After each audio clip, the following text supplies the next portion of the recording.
I'm thirsty. I want to. And hey, just like that, we are right on time. Oh, dang it, it's 6:03. I missed Ah! it. Oh, so close. So close. But hey, we're here, and that's what counts. Welcome to Talking Heads, everyone. Episode 332. Yes, your once weekly live show for the latest in beer and tech news. I'm Jeff. I'm John. Did your life just kind of flash before your eyes there? Yeah, I was. Yeah, I know. I was like, oh my gosh, 300 plus on the back end of 300. Right. Jeez. Yeah, we're almost on the downhill swing. Your once weekly live show for the latest in beer and tech news. I'm Jeff. I'm John. Didn't we do that part already? I think we did, but welcome to the show. If I don't do that, then I'm going to screw up the next part. So welcome to the show, everyone. Thank you all so much for joining us on this Wednesday night or in podcast form over on Anchor.fm or wherever your favorite podcasts are found. If you've never seen the show before, we talk beer, we talk tech, we talk games, pop culture, entertainment, sometimes some Star Trek. All super chats are read on the air so long as they will not permanently demonetize the channel. We do drink alcohol on the show, and if you're drinking along with us, alcoholic or not, let us know in the chat and we'll give some early show shoutouts as we go along. Last but not least, if you'd like to take part in the super secret chat and the even more super secret after party, think about joining the Patreon. Link is down in the video description. As a bonus, you'll get exclusive access to my Discord server, where you can chat with myself, John, Rhett, Steve, all the hosts from Talking Heads, and join the awesome community that hangs out over there.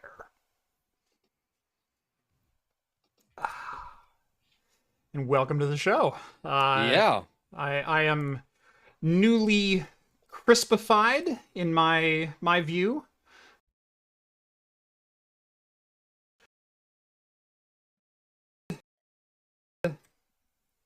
Gosh, hold on. Now my system's being weird. Oh, that's what it did. I see. There we go. Cool. Sorry, I was trying to maximize a window. So I've been using the webcam for about a year now. I swapped off of a Zcam E1, which was the world's smallest Micro Four Thirds camera. Loved that camera. Started having some little issues with it. It had 5-volt power delivery over USB, but it was a barrel jack over USB. It wouldn't work with half the bricks that I plugged it into. And finally, it just kind of like stopped turning on reliably. I'm like, all right, well, I need to swap that out.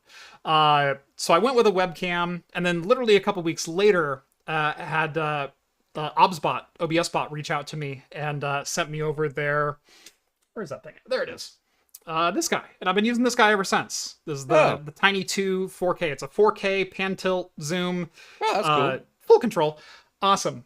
Well, a couple weeks ago, I switched over to Linux. And while you can operate the pan tilt zoom in OBS with software, every time you go to change a setting, it restarts the camera, and the camera will flip up and around like this until you redefine what your pan tilt zoom settings are. And it's not smooth. It goes click, click, click, click, click, because it's just a servo going to a position. And started having little other things. Like the webcam itself does work, and this is the best webcam I have ever used in my life. The problem is Linux is not behaving well with it.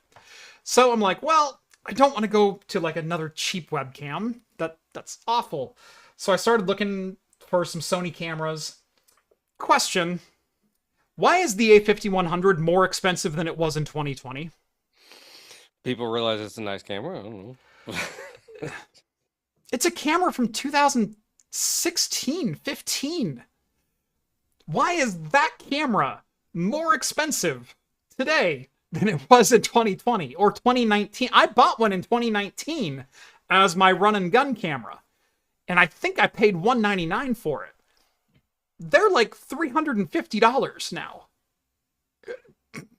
I don't know. You can buy brand new Canon mirrorless cameras for that price with clean HDMI out. Why is a 7-year-old Sony so expensive? Anyway, so started shopping for another camera. Realized I have 2 full-frame Sonys here in my office. I use one of them as a B-roll cam, but it basically lives on my slider. I'm like, there's no reason I couldn't just use my A-roll cam on the slider and have my B cam as a webcam. And so I'm on an A7 III 4K with a Tamron 17 to 20 or 1728, 1628, something like that. Super nice webcam. Autofocus works and all that jazz. So I apologize if you get to see me for what I am now. right. Yeah. And John calling out John for using a potato camera. You're still on an A6400, aren't you? Something like A6400. Yeah. So I don't know. Whatever. We could use a little bit better key light on you, but other than that, it's a good image. Yeah, that's fine. Whatever. And I have no complaint. And it's compressed to hell in Zoom, so yeah, it's fine. Yeah, and you got a Camlink capture card there. That's right. I gave you that Camlink. I forgot about that. So. Yeah, good setup. I am using a Blackmagic Decklink Quad HDMI 4K. And you're the source, and then I'm going through Zoom, and then you're broadcasting that, and yeah. I've also got my lights on. Yeah. No, all of my lights are on the other side of the studio. This is the dark side. Right. Actually, I'm gonna redo my whole area, and I'm gonna get rid of half of my furniture. So probably in the next 2 months, end of June, I'll probably be shooting from a different angle for this show. Nice. So closer to that side, so I'll have more key lights for me.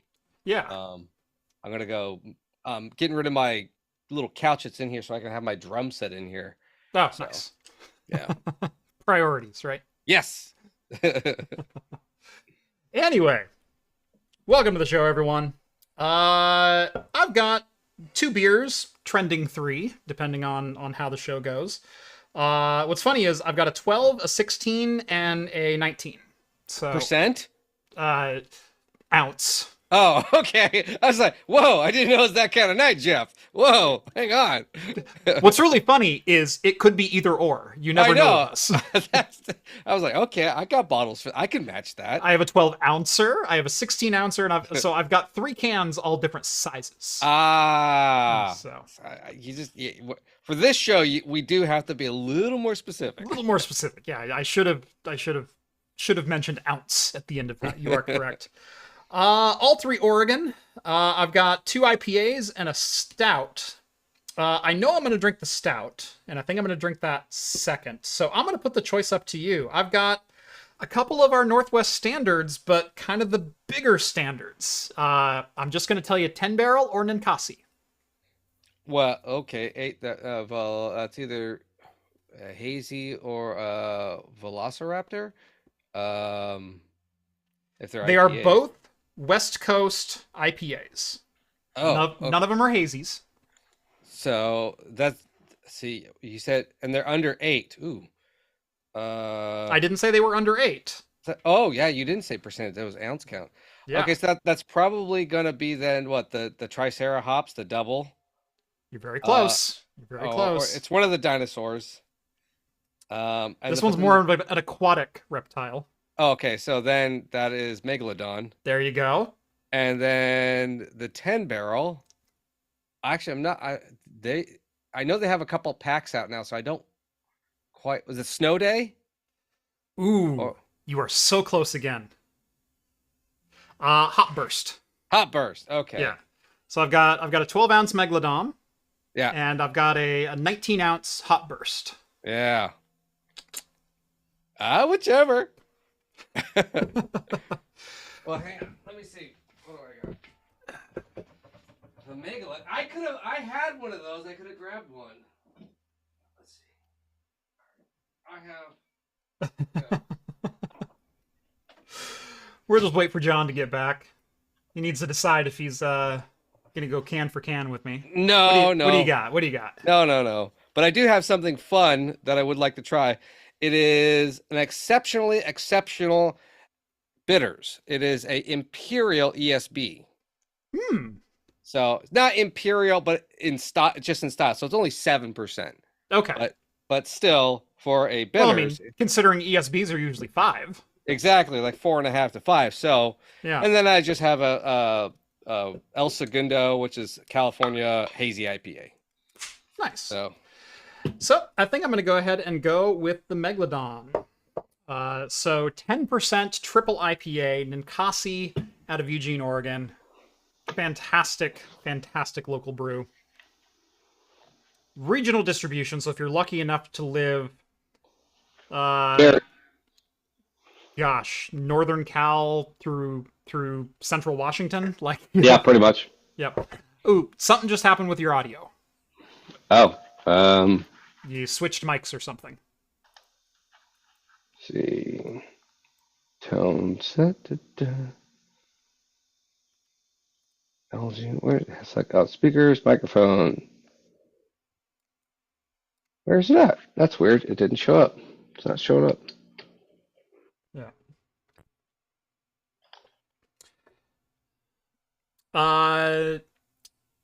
So Nielsen says triple IPA, high IBUs. It's actually 70 IBU. It's not a terribly, tremendously high IBU. Well, you got to remember where we live and what other people expect of an IBU. 70's high, but 70's high, but we've had a lot I'm used worse. to 115s all the time. Yeah. So. We see triple digits a lot, so Yeah. it's fine. Yeah. I think I'm going to go with the hazy because I want this ESB to warm up. Mm-hmm. So. Oh, yes. Oh, that's good. Let's see. Green says, solid video today, Jeff. Sorry about the beer, though. Yeah, I was actually just telling John about the beer that I had. I filmed that video yesterday and then edited the video last night, posted it midday today. I actually still have the bottle here on my table. It's Freem. It's one of their cork top bottles. These are normally fantastic. This is the Belgian style blonde. A beer I've had multiple times from them. Something went funky. Something went funky. What year is it? Literally purchased like a week ago. Okay. Bottled February 27th, 24. So 8 weeks. Yeah, that's weird. Yeah. No, it was gnarly. And I don't think it was intentional.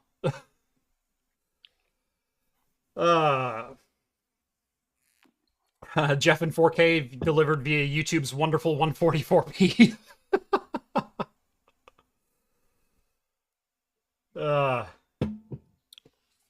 Thank you, Coffee. Oh yeah, chat. Yeah, we've got chat. No, and on the subject of yesterday's video or today's video, I've got like all of my small form factor cards here on my desk in front of me because I've taken pictures and doing things. So my desk is littered with graphics cards right now. Let's see, Circuit Rewind. Vince over there has got a vanilla bean hard cider from Locust, 5%. Oh. Rev says he almost got a hot burst hazy earlier. Let's see, where else we got? Straight Ale Pilsner.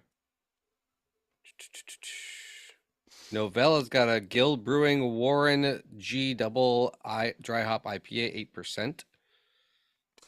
8%. David, Medusa Brewing Company. Bluminary Rapid Refresh, Soft Machine, Wake of the Medusa, Flight Night. Whew. Oh, so he's doing flights. So he's got Bluminary, Rapid Refresh, Soft Machine, Wake of Medusa from Medusa Brewing Company. Got it. Okay, got it. What are the ABVs of those? I'm curious. And what are they? Like, I know that's a lot to type in, but Ryan says your audio sounded like a Taco Bell drive-through speaker. Old Poise got a Captain Morgan Spiced and Coke. That's not a bad combo. We got John J has an All My Ghosts by Adriat Theory Stout, 14%. Ooh. Going for it. Very nice. Have I seen the VRAM swap 2080 Ti's and the 3070s? 2080 Ti with 22 gigabytes and 3070 with 16. I have seen those. Kind of reminds me of people starting to look at upgrading iPhone storage and things like that. Like, we are not that far away, I don't think, from BGA soldering being offered as a service. Especially from companies who are willing to do the setup and the masking and repeatability of said service. If I could send a 3070, speaking of, if I could send a 3070 out and double the VRAM for $200, that's kind of enticing, depending on what your needs are. Now, in the video today, I went over, again, that 8 gigabytes up to 1440 high and ultra settings is still enough.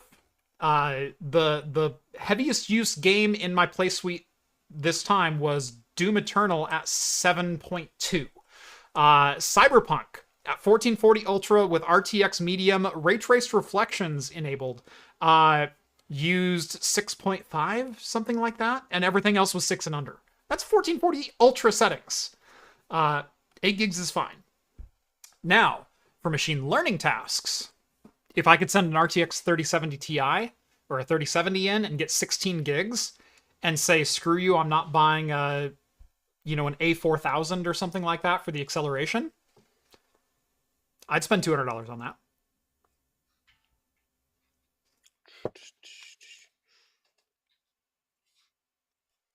Belgium on today. Nice. Allison sends over a couple of pounds. Thank you.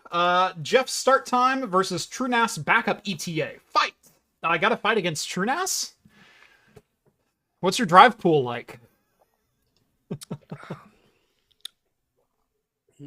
I don't often win speed contests against ZFS, but I'm up for whatever. What? Why does my microphone keep turning on and off? I don't know why that's doing that. I wish you would figure it out, though. The show interesting with having bugs everywhere. Yeah. Wait, I'm the one on Linux. Why are you having issues? Well, this is Windows XP. Oh, right. Yeah. Explains the hair. Still stuck in the 90s. Or was it early 2000s? That was whatever. 2000s. Yeah. Mid-aughts. Yeah. Yeah. 98 was, or was it? It was 202, right? Yes. I think so. December 01, I want to say. 201. Okay. Yeah. 01. Yeah, it was late 01. Yeah, no, I will say this ages me a bit. When I got married, I took my laptop on my honeymoon because I was on call for a couple of things. And on my laptop was the Longhorn Beta. Oh, really? Vista. It was the Vista Beta because I was doing some testing with it. Yeah, it worked decently well, but I had a decently well-spec'd laptop at the time too.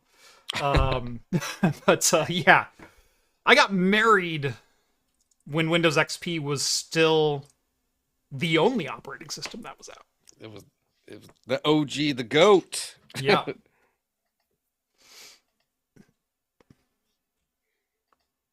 I hated Vista. I didn't think it was that bad. But again, I only ever threw like new hardware at it. Yeah. And I think it was fine as long as you had new hardware. Well, wasn't that they had so many patches at the beginning for it, and if I remember correctly, and you had to adjust so many settings. Yeah, if you had old hardware. Yeah. And that was the problem of so many people were upgrading, and I was like, no, you have to adjust this setting and this setting and this setting. Well, there was also a massive thing where Intel still had a whole bunch of 845 chipsets with Intel integrated graphics on them. And Intel didn't want to be stuck with these chipsets that didn't meet Vista's minimum specifications for the aerial glass effect. And so Intel paid Microsoft to lower their system requirements to allow the 845 to be a certified chipset. Oh my gosh. So even if you bought a new computer that was new old stock, or like, 12 to 18 months old, you might have gotten stuck with incompatible hardware had Microsoft had its way and not taken the payoff. Good. Yep. Love Microsoft. I also ran Windows Millennium for a time. Joe chiming in. Still a better kick at the can than Windows Millennium. Windows ME had its problems. It also brought so many modern features and amenities to Windows 98, even on top of Windows 98 SE. It was buggy as all hell for certain things. It also brought quality of life improvements. I think FAT32 was the native install instead of FAT16. I think that came with Windows 98 SE as well. But you didn't need USB driver disk because universal flash drive drivers had been developed by the time Windows Millennium came out. It wasn't an optional install. It was there from the start. So Windows Millennium gets a lot of hate, and it deserves some of it. Doesn't deserve all of it. Windows 8 deserves all of it. Windows 8 deserves all of it. Windows 8 is the worst. Windows, yeah. That was when they did that. Sorry, let me take that back. Server 2012 is the worst. Which is the Windows 8 base kernel. I think I'm still running that. Server 2012 is the worst version of Windows that has ever existed. I will die on that hill. Oh yeah, who was it? Old poi. The media player on me. Actually, yeah, I will agree with that. The media player on me. That's what I do. Remember, it was pretty cool. Yep. I also ran Windows XP Media Center Edition. I had a set-top box that I'd built. Rental house. I had gotten permission to mount a projector and then a screen on the other side of the wall. So I had a 80-inch or something like that projection screen. 1024 by 768. Yeah. It was a cool place to hang out. Anyways, speaking of that time of year. Yes. Speaking of things long gone, do you remember Winamp? Yeah, I do. I still use it. Yeah. Well, oh shoot. Oh. I didn't redo the rest of my slides. Oh no. Oh no. Hold on. I got Linux! This. I got this. Hold on. Where's Firefox? Firefox, where are you? There it is. Okay. But you're not there. And I'm not here. I'm getting there. Yep. I completely forgot that I had... Okay, you're going to get me full screen here for a second. There we go. I'm going to dip below. There we go. And I'm going to... And I'm going to grab me. Nope. I'm going to grab me. No. Me. Damn it. Son of a bitch. There I am. And now we fit. Shrinkage. Yay! That was fun. Okay, I can only use these two scenes because these are the two that are set up now. So I've got A and I have B. A. There we go. Well, let's hope I don't crash again. Remember Winamp? This is him today. Feel old yet? Llama really kicks there. I love this concept. I do too. I have to have one. If this is real, I would buy one. Yes. So this is still a concept, but it is gorgeous enough, and I think achievable enough that I want to have it. I desperately want this to exist. So what this is the Winamp skin made into a physical product with physical controls. if this is nothing more than a Sonos Media Center or an MP3 player or something like that, I'm fine with that. Yeah. That's all I want. But it's stackable. It's modular. Oh, I love the stackable part, the modular part. I love because Winamp also you had all those, and you could stack it digitally too. Yeah, That if was you the added best. different plugins or VSTs or effects or anything like that, you would just add another module onto. This is the default Winamp skin in physical form, and I freaking love it. It's beautiful.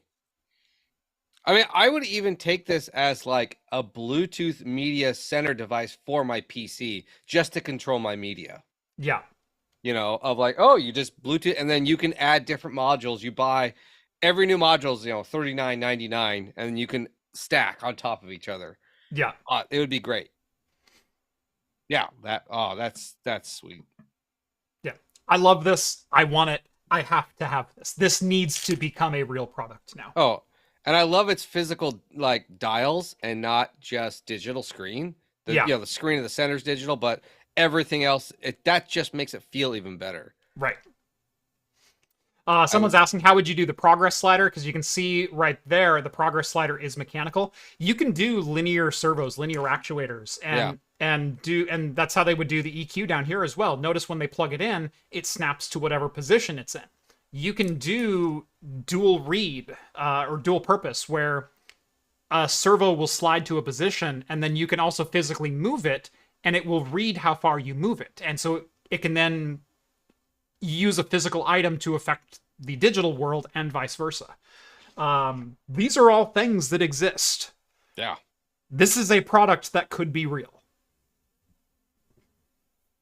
And it needs to be. It really absolutely does. Needs to be. It is. Oh God, what was that? Was it Think Geek or who did that like yearly? That was Think Geek. April Fools. Yeah. And then they'd make the one item real every year. The Tauntaun sleeping bag. Yeah, exactly. My favorite of all time from them was the Betamax to HD DVD converter. Take one dead format and convert it to another.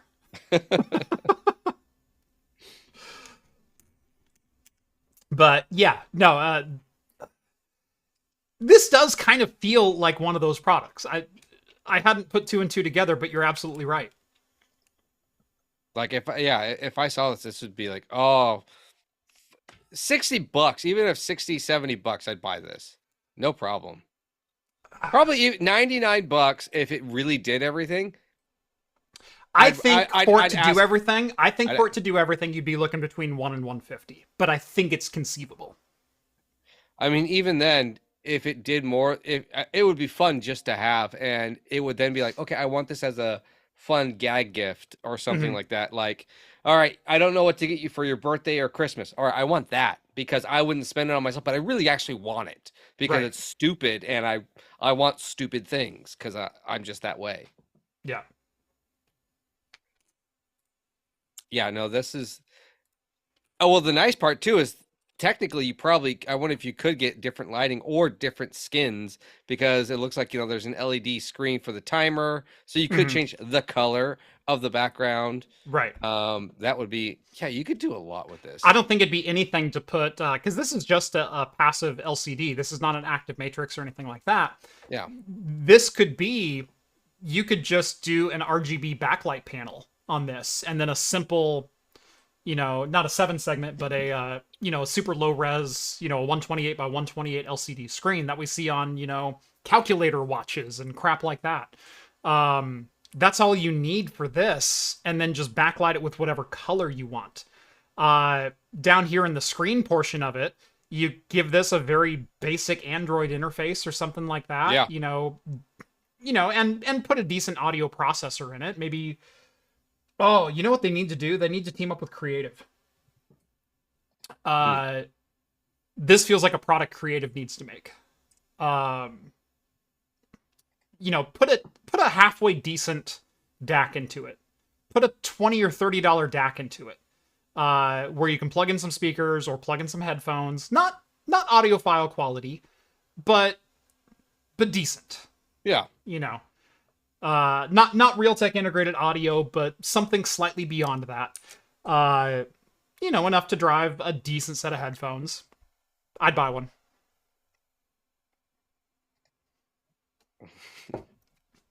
I constantly have music going on in my office. I would absolutely buy one of these and like mount it on the wall just to be my music hub.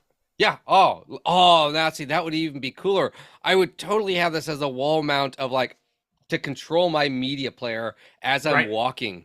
Right. Now I want it even more. Right? There is so much potential here. Like not even a desktop. I want it hanging on my wall. But all of my resources are already devoted to creating a different product. So this hurts so much. That and this is probably a smaller market. But yes. Yeah, I've already got all my money tied up in Raspberry Pi Picos. Which, by the way, I think we are about to order the final beta version of our boards. I got the revised version of our boards in yesterday. I think I'm actually going to pull the trigger on getting those ordered tomorrow. Those should be delivered in about 2 weeks or so. Hopefully, we do have working firmware.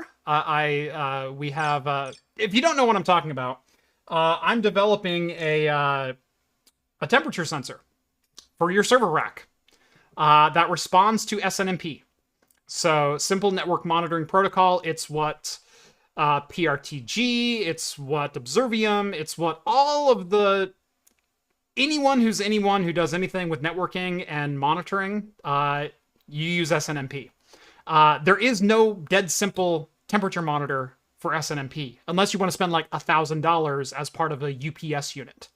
So I'm developing one on a Raspberry Pi Pico, and we'll eventually be creating a pair of SKUs, one of which will be a Wi-Fi module, the other will be an Ethernet with PoE, that will have a 1 hertz heartbeat for monitoring temperature, and will respond to SNMP query. So you can monitor temperature as part of the rest of your network stack. You put a temperature monitor on the front of your server rack, you now know the temperature of your server rack, which is... Why is that so hard to do? And also, he's going to make it a bottle opener. No, just kidding. Oh, could you imagine? Can you hollow out the right here and put it in there? You son of a bitch. I'm in. I think that's going to be a tier. Yeah, you want the ultimate tier because this is thick enough. Right. Because I'm betting this handle right here probably only goes to right about. Oh yeah. I don't think there's any reason in the world I couldn't. How much will the subscription service cost? I'm selling hardware. I'm not selling service. I'm selling open software. Okay? Thank you. God. I should totally design a model of the case that includes a bottle opener. Yeah. I think that has to happen now. Yeah. There's never been something more on brand. And I'm pissed off that I didn't think of it. Well, see, for me, everything is, how can I open up a drink? I have slippers with bottle openers on the bottom of it. Mm-hmm. Do you know how many bottle openers I sell already? There's another tier. It's the ultra tier level. Yeah.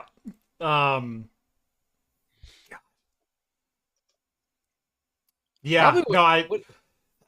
So I'm aiming for the beta board, which is going to be the Raspberry Pi Pico with a circuit board soldered to it. Oh God. You need to be part of the Discord for that one. Yep. So the beta board is going to be a Raspberry Pi Pico with a circuit board soldered to it, and is going to be a Wi-Fi enabled module. So here's actually the Pico W. It's the Wi-Fi version of the Raspberry Pi Pico. Focus. Come on, what's the point of autofocus if you're not going to? There we go. It's the Wi-Fi version of the Raspberry Pi Pico. FCC certified, even on the beta version, because the Raspberry Pi Pico is FCC certified. My final version will also be FCC certified. We're figuring that out. But put this into your rack, provide it power. This connects to Wi-Fi and tells you the temperature. It's literally that simple. And it responds to SNMP and is monitorable via SNMP. As a stretch goal, I think I'm also going to inquire to my software developer if we can also connect it via serial and get an output. The program's already written for this, but connect it via serial and then get an output at a 1 hertz rating to get temperature once per second. If you needed to do that for whatever reason. You could also plug it in via USB. It gets USB power and then also becomes an SNMP point. We would need to develop a driver for that, but that's also a potential use case where you could, instead of connecting to Wi-Fi, you can connect this to a server and then read your server's SNMP, and then this device would respond to that. That's a potential as well. I don't know if that'll happen. I'm literally thinking out loud right now. But we're hoping to sell these between $60 and $70. And then the final version will be two different versions, a Wi-Fi version and an Ethernet/PoE version. And I'm hoping we will have that developed and produced and ready to order in October and delivering before the end of the year. Ah, good Christmas present. Yes. Especially to me.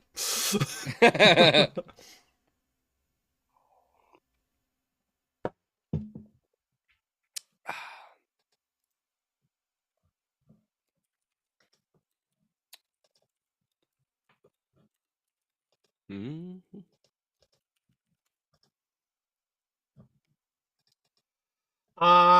Is it compatible with ESP Home? What is ESP Home's protocol? Oh, DIY automation. So we are designing the firmware or developing the firmware to be SNMP compatible. So if you send an SNMP query to this device, it will respond with the temperature. And right now we have it SNMP v2c. And by the time the beta ships, we will have v3 working as well. We're not supporting v1, so we're not supporting just open communities. We are supporting v2, v2c, and v3 of SNMP. I think v1 will be implicit. But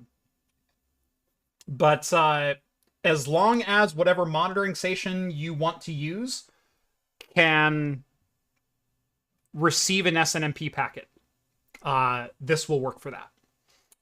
So if you wanted to integrate this into Home Assistant, if you wanted to integrate this into SNM or to PRTG, if you Nagios or whatever solution you're using, it probably uses SNMP because it's an open standard. And the problem I found in the market is there's no temperature sensor that supports SNMP, which is the open standard. You can get temperature monitors that you can integrate into Google Assistant or Apple HomeKit or whatever else. I don't want to run that on an enterprise site for a client. You understand that? That's why I'm developing this. Network protocols, MDNS, Bluetooth. Sorry, I'm looking at ESP Home. I know it's based on the ESP32 microcontroller. I imagine this will work with SNMP.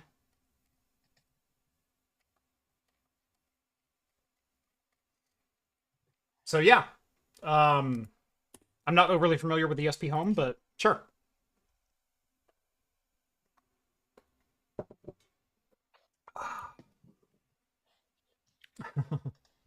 Wow. Okay. Ooh. Click the wrong button. And people are reading the title, so I think it's time to get to the title story, which was actually the next story in our list. Yeah. Which was Microsoft made DOS 4.0 open source, and I'm going to directly quote PC World, but not everyone is happy. Why do I say that?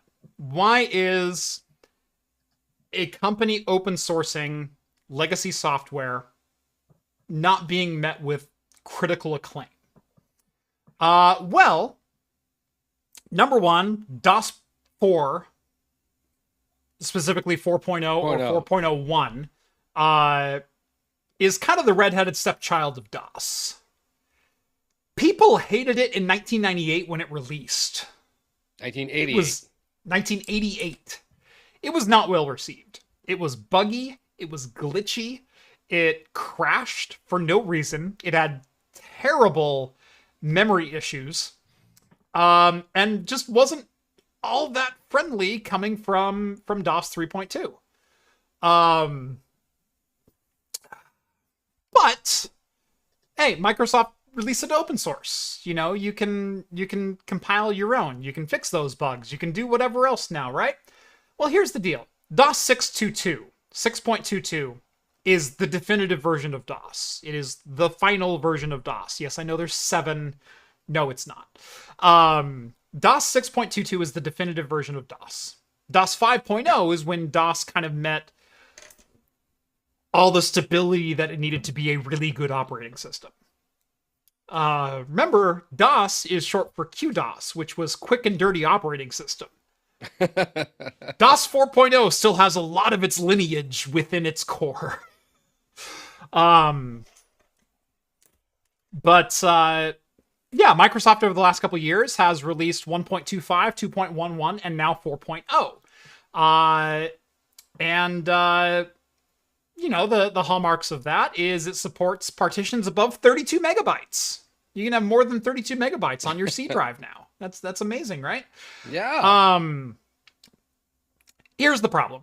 It's not that DOS 4.0 or 4.01, which is, I think, what's actually been open sourced, is just a buggy mess. We know DOS 4 is a buggy mess. It's always been a buggy mess. It's never not going to be a buggy mess.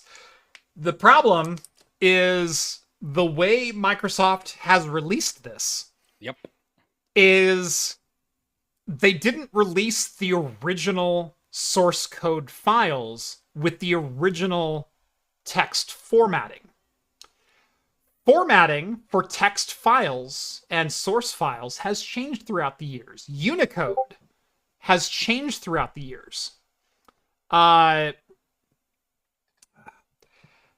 They've uploaded the source code literally by copying the original source text and pasting it into Git's repository, which basically bricks the Unicode. Yeah. the text formatting that was there, which means some of the characters are no longer recognized, and you can't compile it.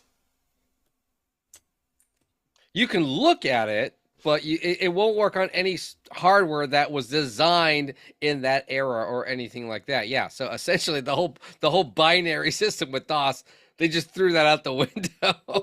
Yeah. Screw that. Here's what it looked like, and so figure it out. You can read it. Yeah. What's funny is a couple of people have already made this joke, and this joke is also in the PC World article. Way back in 1998, DOS 4 was kind of Windows 8 in its day. Again, backing up my claim that Windows 8 is worse Windows. Yeah, but it's one of those things that Microsoft probably said in a corporate meeting, let's go ahead and open source, because they did this, like I said, a number of years ago with MS-DOS 1.25 and again with 2.11, and they'll probably do the same thing with 5.0, 5.1, and 6.22 in the years to come. We probably have the 25-year mark to wait for that, so it's going to be another 4 years before we get an official 6.22. 6 years, because 6.22 was 1994. Yeah, so in 3030, we'll be able to see MS-DOS 6.22. This was probably a mandate from someone in some corporate structure who was then passed along that task 3 or 4 different departments deep until it landed on some intern's desk. And they said, we need to open source this. Please upload the code, the source code for MS-DOS for the latest version of MS-DOS 4, which was 4.01, which was terrible. And just put it into Git and call it a day. And then we can pat ourselves on the back and say, we open source DOS. The problem is, no one in that chain of events, nor the intern who was born in 2007, has any inkling as to... He's probably sitting there thinking, oh, this is DOS. Okay, this is the same DOS I'm used to. Let me throw it in there. Has any inkling to the changes in text formatting that have happened over the years, or Unicode changes, or anything like that. And so what you're left with is an unusable mess to anyone who was interested in the history of computing. And the company gets to pat itself on the back for not doing literally anything at all. I mean, technically, they did release it. You can go and then copy the code, the text. Can you reverse engineer that back into the original binary if you just copied the text? No, you can't, because transferring it back over, it's already been ruined. So they screw it. If the copy and paste into Git was copied as plain text, and if you copy that as a plain text file into another plain text file, and if there are no Unicode errors or formatting errors whatsoever, yes. Here's the deal. Probably not. Just upload the source files. Yeah. Just upload the .c's or whatever the hell format you used back then. Well, yeah. Just upload the raw files. Yeah. That way your modern computer won't know what it is, but the whole point is it's the raw file. The vintage computer will. You need the vintage. Exactly. You need the vintage hardware. Like, I totally know what this is. Yes. And yeah, you have to have all the adapters to download it from your USB to then your floppy disk and everything else, and then load it to that. But still, yes. Yeah. It's a mess. Hopefully the right person at Microsoft gets the memo that this is a mess and that people aren't happy. Yes, you open source something. That's cool. We would like to use it, please. Hopefully this gets resolved, but it's kind of a not great situation right now. $2 super chat from American Cosworth. Thank you so much, my neighbor to the north. Just unboxed the FV43U and it's glorious. 43-inch. Oh wait, what monitor is that? Gigabyte FV43U. Look it up. Yeah. I want to watch your eyes. Yeah, no, I already saw it. I thought it was a TV. That is my daily driver monitor.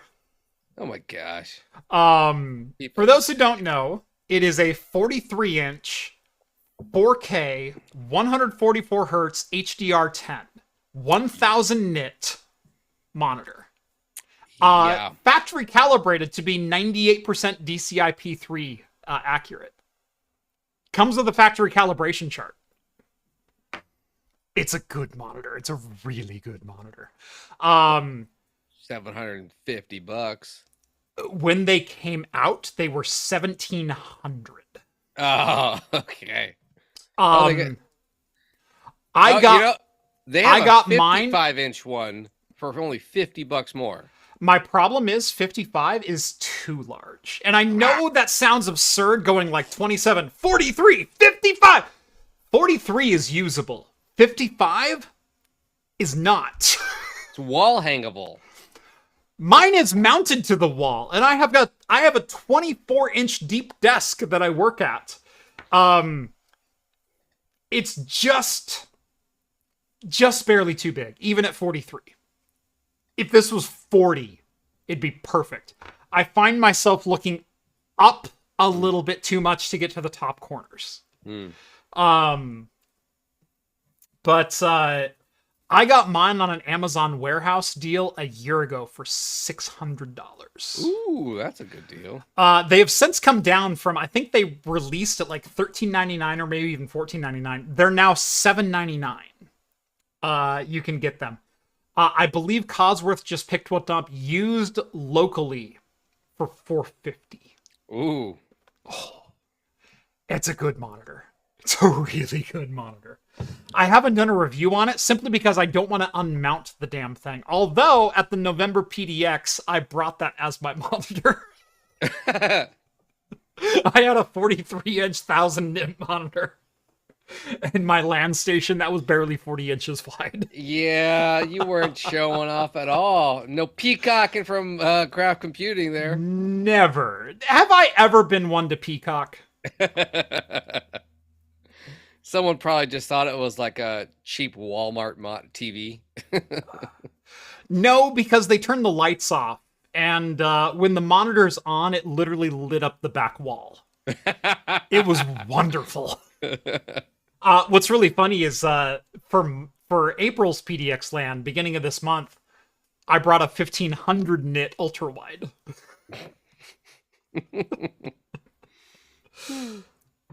You turn it off, there was a noticeable difference 20 feet away. So, Cosworth, I'm glad you love it. I love my monitor. It is so amazing.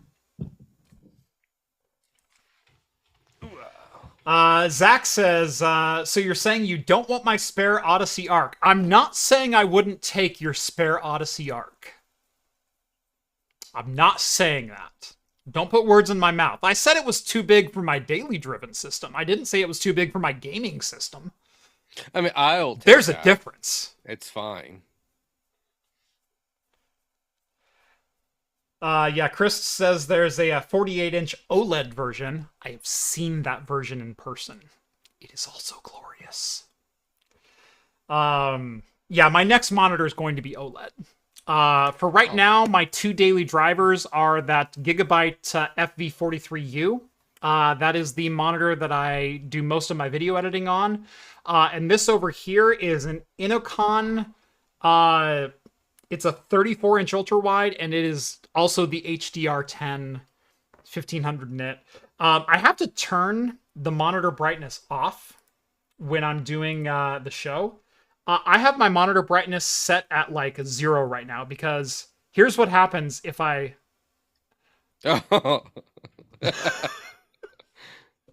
Every time I click my mouse onto a different window, it would like blow out my face or underexpose it. And so I have to have my monitor at like 10% brightness to use it on stream.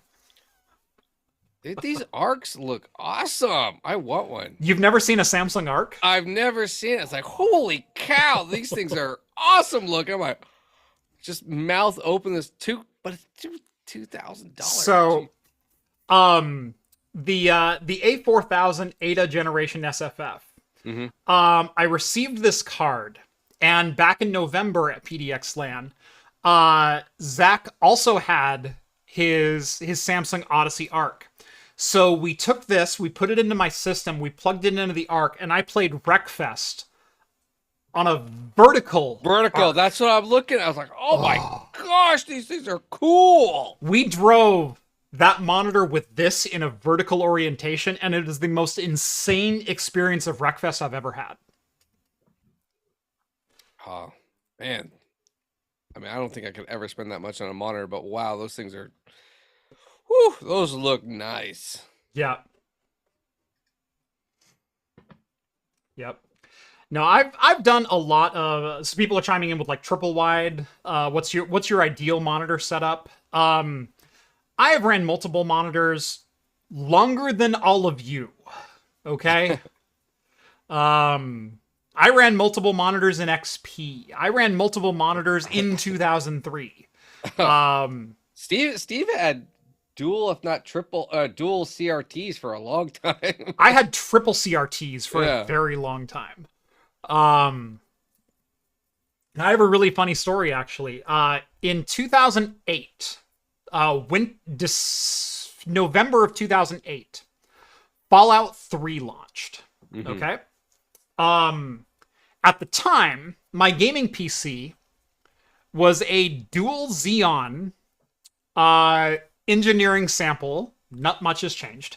It was a dual Xeon tower that weighed probably 120 pounds. It was a Chenburo tower case. If you know anything about that vendor, look up a Chenburo tower case. It's obscene. It's like the Gateway 2000 of 2008. But off of that, hey, I think I have one of those. Off of that tower, I was running triple 19-inch Dell CRTs. And they were some of the late-gen Dells. They were the Trinitron Sony rebrands. And so it was 1600 by 1200 at like 135 hertz or something insane like that. And so I was running triple monitors in that. The reason that's funny is I remember when Fallout came out, getting iFinity to work with NVIDIA, or whatever NVIDIA called it.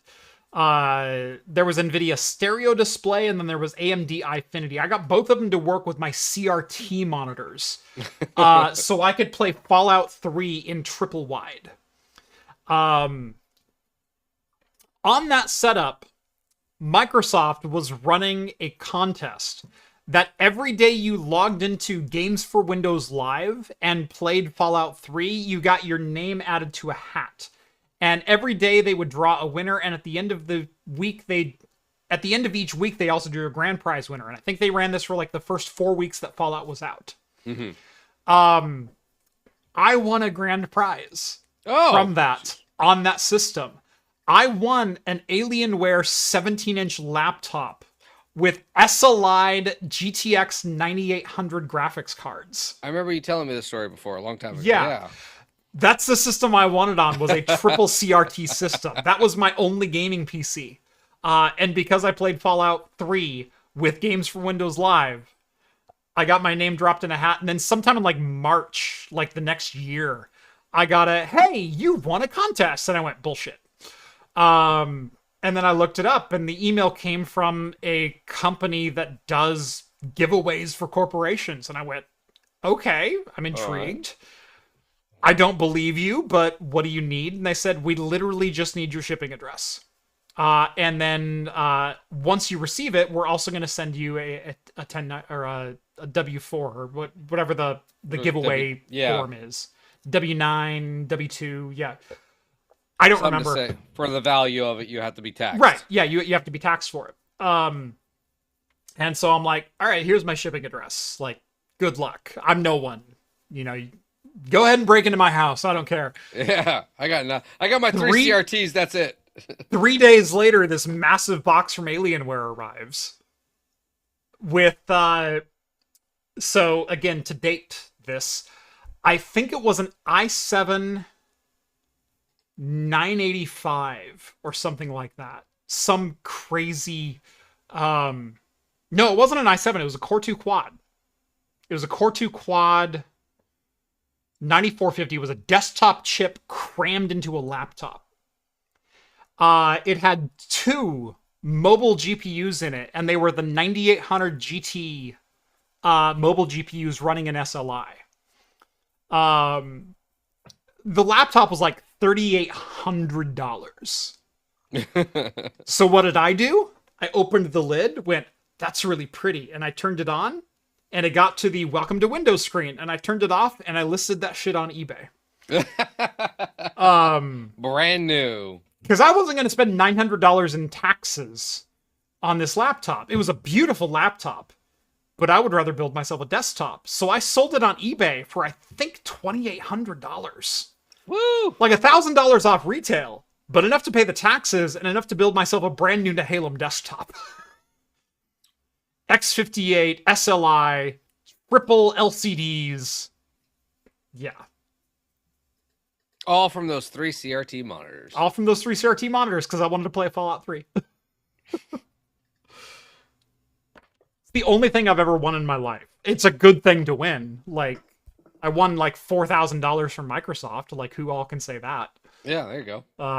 But I literally booted up the laptop, took a picture of it, and then closed the laptop and then listed it on eBay. That's all the time I spent on that thing. It was Like here, beautiful. I wish I had it. I wish it was something that I could go like, that was really fun. and I got to Um, keep it, and it's in a corner somewhere. yeah. I did end up with the remnants of the hardware that became that system and then evolved from that system through the Mm. years. And so I still have that tower out in my garage that I built. I wouldn't give you $100 for it today, but I love it. It was fun. That's all that matters. All right, I'm gonna. How's your beer, Jeff? I literally am polishing it off right this second. All right, I am going to open my ESB, Imperial ESB. It's a little sweaty in the can, but I think it's good to go. Oh no. Yeah, I heard that. Oh. So I am opening up a brewery that I cannot recall having, but I can't imagine that I never have had them. This is from Wolves and People. It is a farmhouse brewery in Newberg, Oregon. It is their La Truffle Stout. Oh, come on. I think okay, so I know they opened up like when I was just about closing, and I personally Yeah, went they're there. they're circa 2018. Yeah, and so I remember going there, and it was, oh gosh, what's the coffee tap room place in Archive? Salem? Archive beat me I there. did a podcast from them from Archive 3 weeks ago. Yeah, I know. I saw that. That's what made me remind me of Yeah. it. But I remember going there, and he beat me by 30 minutes to buy the first keg for Salem. And I was like, you bastard. Because I took my SUV and my wife was like, we have to go here, and I want to be the first one to get it. And he was there too.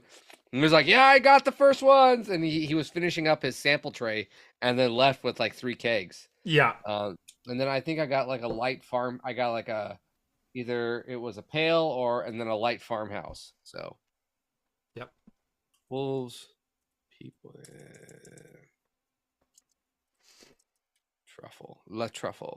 truff. Okay. No, I actually have not had this. So this is your stout, though.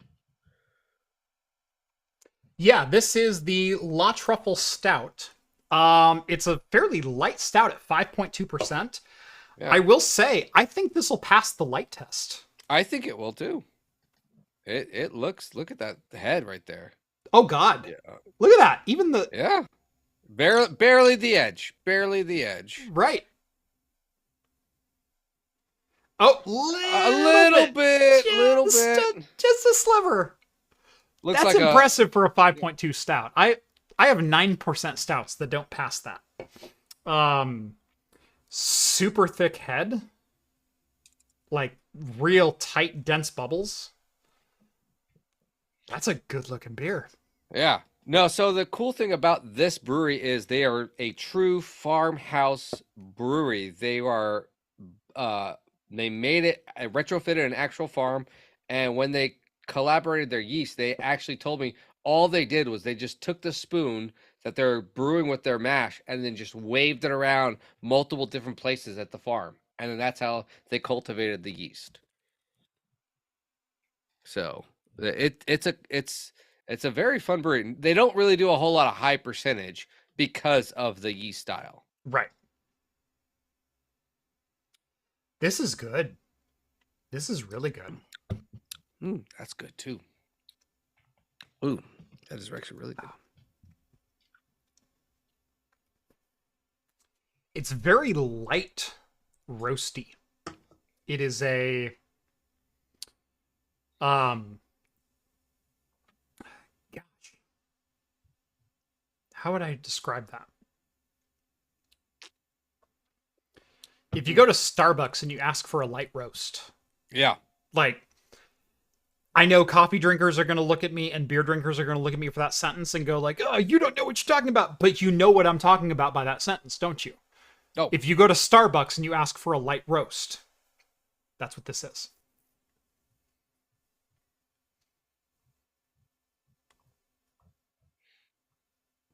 Oh yeah, I got like That's delicious. 15 check-ins from them. Yeah. Skull says, I wouldn't turn down an all-day style stout. This is Founders All-Day IPA in stout form. 5.2%. Totally drinkable all day long. Oh, there's another stout that's 5%. What's the other stout that's 5% that's super drinkable, John? Deschutes Black Peak Porter's 5.5. Okay. I wasn't even thinking that. There's another one. Because I was going to mention they actually won gold for their non-alcoholic one. But Black Peak. Oh, it doesn't. Does Oakshire have a? It's not Oakshire. Their espresso. That's 5.8. What's the other stuff? Doesn't come not Deschutes. It comes. Yeah, it's not Obsidian. It's not Black Butte. It's not. Oh, isn't it an oatmeal stout? Yes. Is it? Does it Ninkasi's? No. Worthy Lights Out Stout. Worthy, yes. That's what. Yeah. I think that's like a 6.5 or something like that. Something like this. Go Worthy. Or are we thinking Rogue? No, it's not Rogue. Worthy Lights Out 7.7. That's even up there a little bit more than I thought it was. Yeah.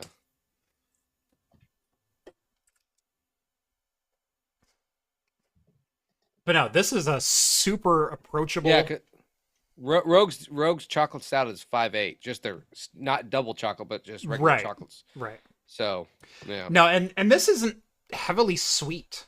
It's like I said, it's light, roasty, almost a little bit playful, but without being like intense carbonation, because that's usually what playful means. That's not what I'm trying to describe here.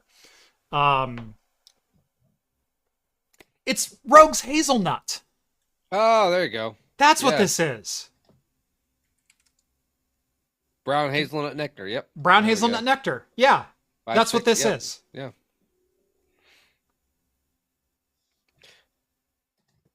Yeah, I'm going like there's like a nutty quality to it. Oh, chimed in. No, I've never had been like, this is horrible. It's okay, or it's been like, wow, that was interesting and really good. And the amount of complexity and flavor with the low ABV that they have is phenomenal, bar none, for a lot of places that I've ever had for farmhouse ales. The fact that usually when you hear a farmhouse ale, you always think of saison, skunkiness, like, oh, it's going to be slightly tart or weird, and a light, probably blonde-esque sour ale. These people go with every aspect. They even have farmhouse IPAs, farmhouse pales. I've had a red from them before, and that was really good. So yeah, they do it all. It's just farmhouse style. Yeah. For them, farmhouse is just a wild ale yeast, and they found one that is very subdued and smooth, so it doesn't really give a whole lot of funk. Rich chimes in with $2. Thank you very much, Rich. Why am I especially jealous of you winning a laptop? Because you know me and you saw the laptop. I brought it into work for a day. Rich is a former colleague of mine, and who also played Fallout 3 on the PC and didn't win a laptop. Like, I thought everyone got an Alienware laptop for playing this. What, you all didn't? Yeah. Mm-hmm.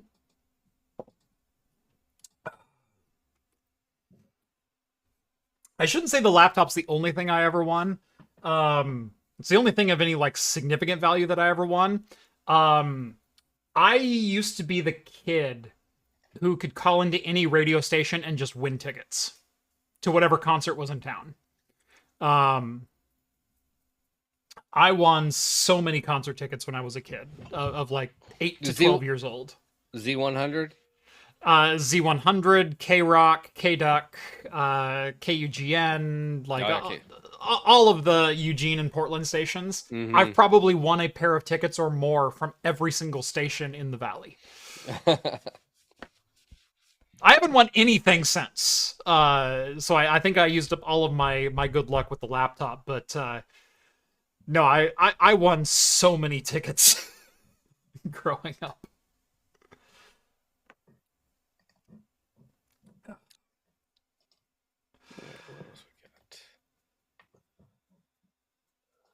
Did you win tickets on a rotary phone like my dad, Craft Computing? We never really had a rotary phone. I did win from a punch dial corded handset a couple of times. I was really good at. We did have a couple of VTech cordless phones at one point with redial on them, and so I got decent at that. Yeah, we didn't have any rotary phones. My grandmother did, and so I remember using that. Mm-hmm. But then, yeah, I remember calling in I remember my brother Steve, my brother Mike, and we tried winning a Super NES, Mm-hmm. early 90s off of a radio station and it was a punch phone. Yeah. That was fun. We didn't win though. What was the best gig out of the tickets? I was a country fan, mainly country. And probably the best gig was, I want to say 97-ish. Front row and backstage passes, Diamond Rio.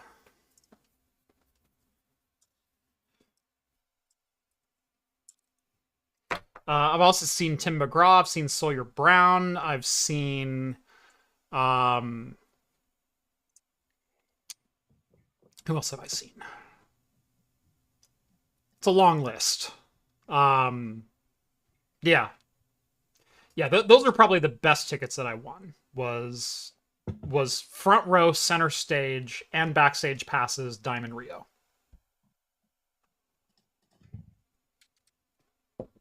Country computing. It's what I grew up listening to. Diamond Rio was an MP3 player. No, it was the Rio Diamond. That other way around. Yeah, country computing. Yeah. Hey, look, they're still on tour. That actually surprises me. Let's see if they're coming to Oregon anytime soon. Because their mandolin player was like 60 in 1997. Well, I mean, they probably got another player, but like one original band member, rhythm guitar players, like right. Yeah, no, only closest is Moses Lake in Washington.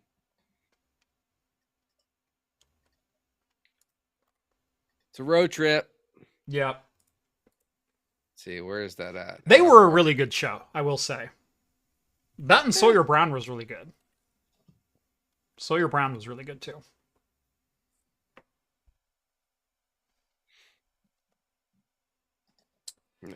Let's see. When I look it up, it autocorrects to Sour Brown. Yeah. Sawayer. Come on, learn how to spell. No, for my autocorrect, I'm like, I recommend this. Sour Brown. The top one says Sour Brown. Did you mean Sour Brown Ale?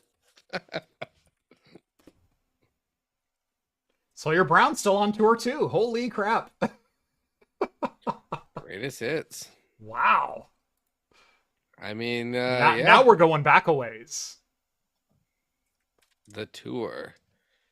Sawyer Brown is playing at the Trasher Horn Center in Orlando Park, Florida tonight. Hey. He's literally on stage Corvallis! right now. Corvallis! No way. August 3rd. Oh.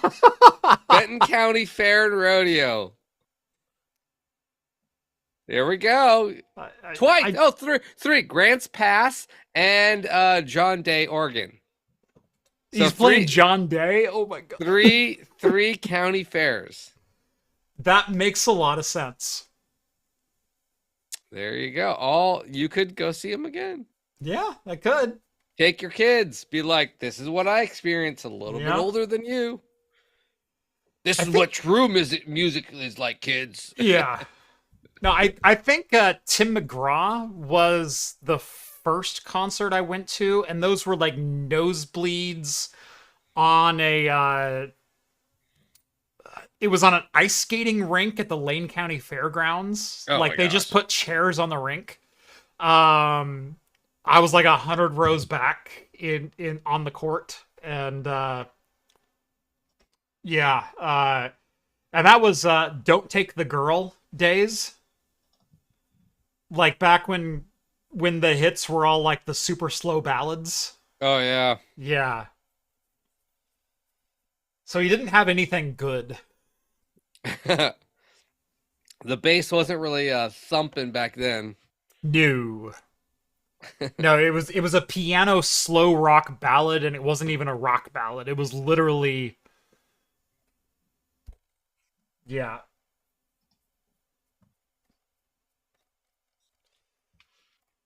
It was a Take Jim, fiddle and a piano. Like take that was Jimmy it. Johnson, take Tommy Thompson. Ooh. Take my Oh, best friend Mo. yeah. Oh man, those lyrics. There we go. Take anybody that you want as long as she don't go. Yep. Yup. Daddy, please don't take the girl. Mm-hmm. Shut up, you. By the way, this is back with like Billy Ray Cyrus, Achy Breaky Heart era days. That's a good point. That's a good point. Right, right. Although Garth Brooks was putting out Desperado and gosh, what else was out at that time with him? Unanswered Prayers. Oh, Unanswered Prayers came out I think the same year. And I so if mean, you're looking for like slow piano ballads, Unanswered Prayers is right up there with Don't Take the Girl. let's see. When did? Oh, okay, the Thunder Rolls is 90. I was gonna say like that. I like that. Yeah. No, I am so not a 90s country. Garth in the 90s was No. something else, I will say. You had Not I Called the Old Man Out. You had American Honky Tonk Bar Association. You had Thunder Rolls. Mhm. I mean, those were bangers. They really were. Those are still bangers today.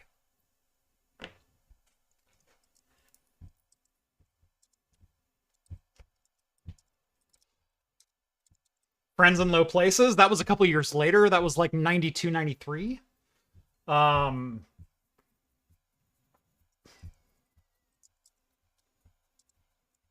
Saw Garth Brooks and Megadeth at Gorge at George. Different shows and years. Wow. Then he turned into Chris Gaines. Well, wait, hold on. I think I can do Chris Gaines. There you go.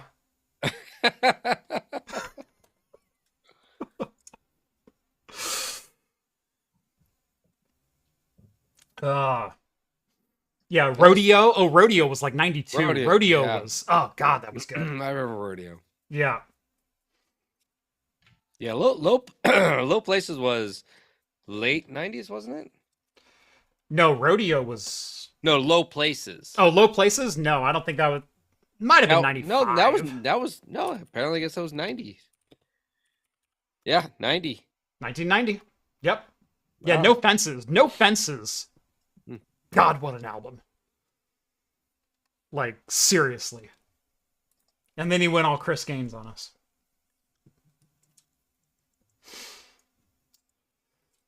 I appreciate you, Novella Hub, for remembering that.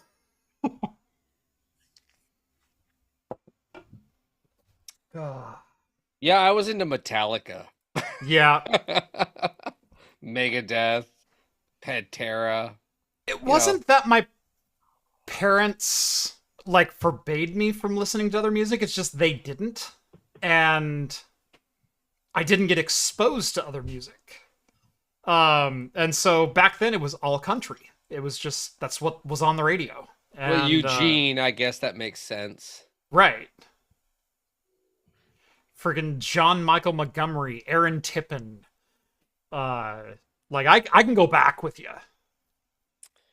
Yeah, no, all I had between it was So my oldest brother was like into like pop Brooks and music. Dunn. There you go. Brooks and Dunn. Oh my gosh. Ew. Yeah. Nope. Not that. None. My I've family seen was Brooks and either. Dunn in concert. I have. Oh really? That was one of the ones I won. Was Brooks and Dunn. I forgot about them. Yeah. They were. My family was either like. It was the weirdest thing. It was either soundtrack music, pop, or rock. No country. No one in my family liked country. My So dad, I my never heard dad it. and my Or mom oldies. both. See, my mom did a little bit of pop in the late 80s and 90s, so I'm well aware of like Madonna and the Yeah. Bangles and Manic Monday, Walk Like an Egyptian. Yep. Oh, that's totally my wheelhouse. But then on the radio it was always country. It was whenever I was driving in the car, it was always country. And yeah, so nothing wrong with it. Just No, yeah, and then my parents, my mom and dad always had like, oh God, what was it? It was an oldies station that played, like the Beatles and basic classic, not classic rock, but we would call it, but the 50s, 40s, and 50s music. right. And so I got into either had big band or Beatles or Beach Boys or something like that, and so See, I always like big band stuff too. I like Like going back into the 40s and 50s, Yeah. and that was actually really big in me as well. Was especially when I got into school age and middle school and started playing music. I'm a clarinet player, and as a clarinet player, I got really big into big band. So Artie Yeah. Shaw and Benny Goodman and see. I saw Rhapsody in Blue and I saw like, Glenn Miller live. oh Yeah, so I saw Glenn Miller live. That was fun. yeah. I will also say I came up in the heyday of Kenny G. So Mr. Pentatonic himself. I hope you get that joke. The scale. Yes. Mhm. Yep. So yeah, Kenny G the moment. Oh yeah. Oh, take me back. The sexy man. His hair. The sexy weird. Ironically enough, you're halfway there to rocking Kenny G hair. No. You need a little more Jerry curl, but you could totally do it. I probably could, but it's like it was like Kenny G was like the sexy Weird Al. Yeah, I was exactly going to say He's the that. sexy Weird Al. He was Weird Al. How do you learn to play soprano sax?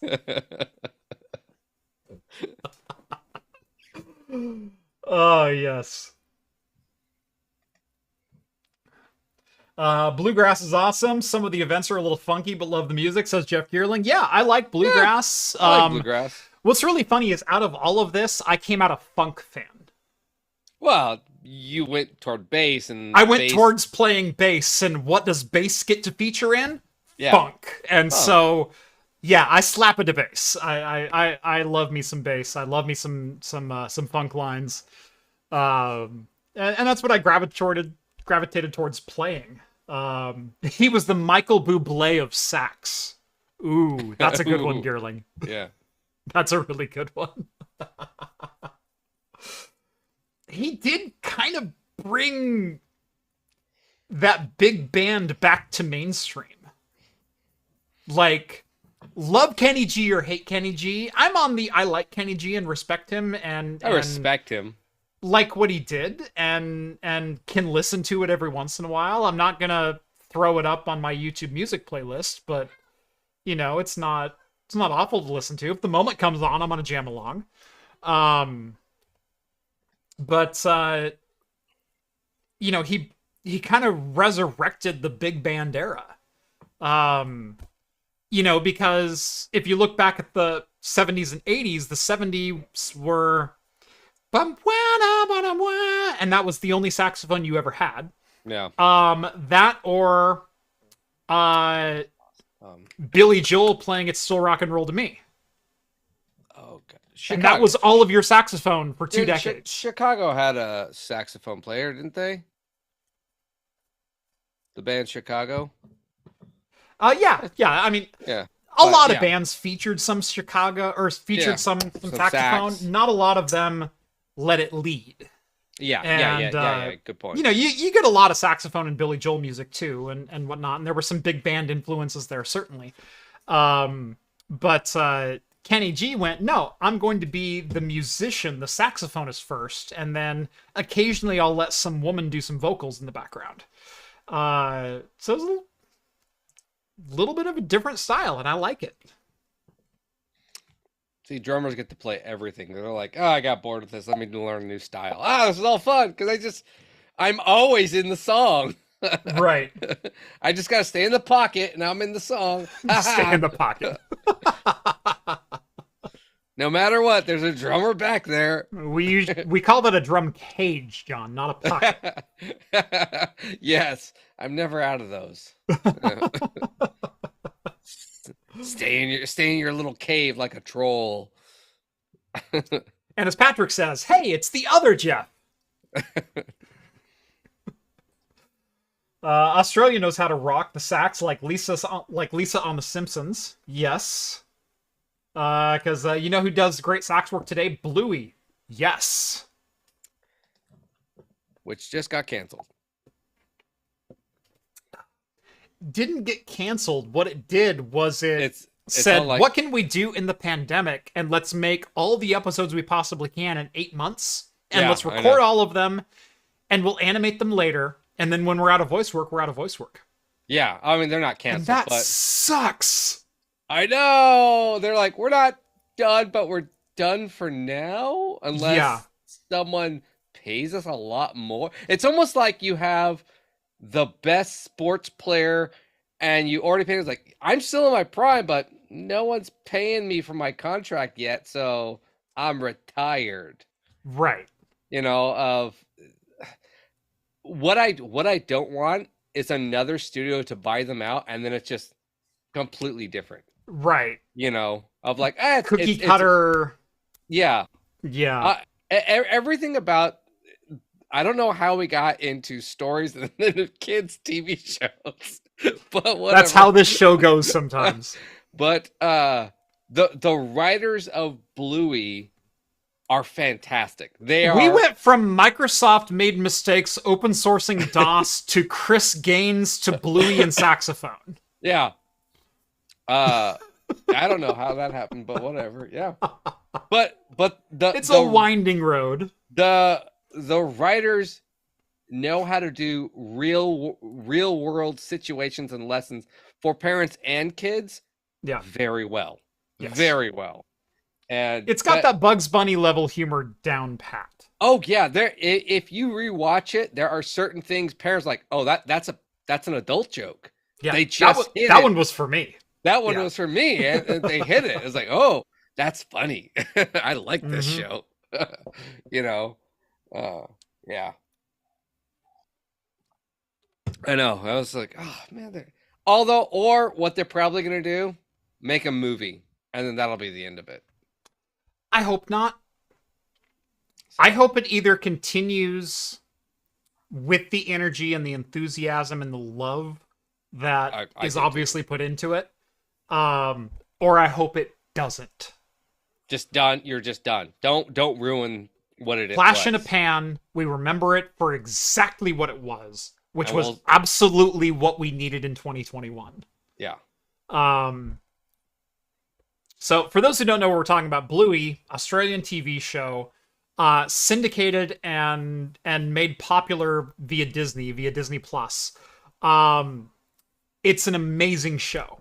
It's a children's show. It's like a 4 through 8 year old show. Oh yeah. But and it teaches simple lessons. But it teaches them in really profound ways. The episodes are 7 minutes long, so you get 2 episodes in a 15-minute block. Yep. You get 3 episodes in a 30-minute block.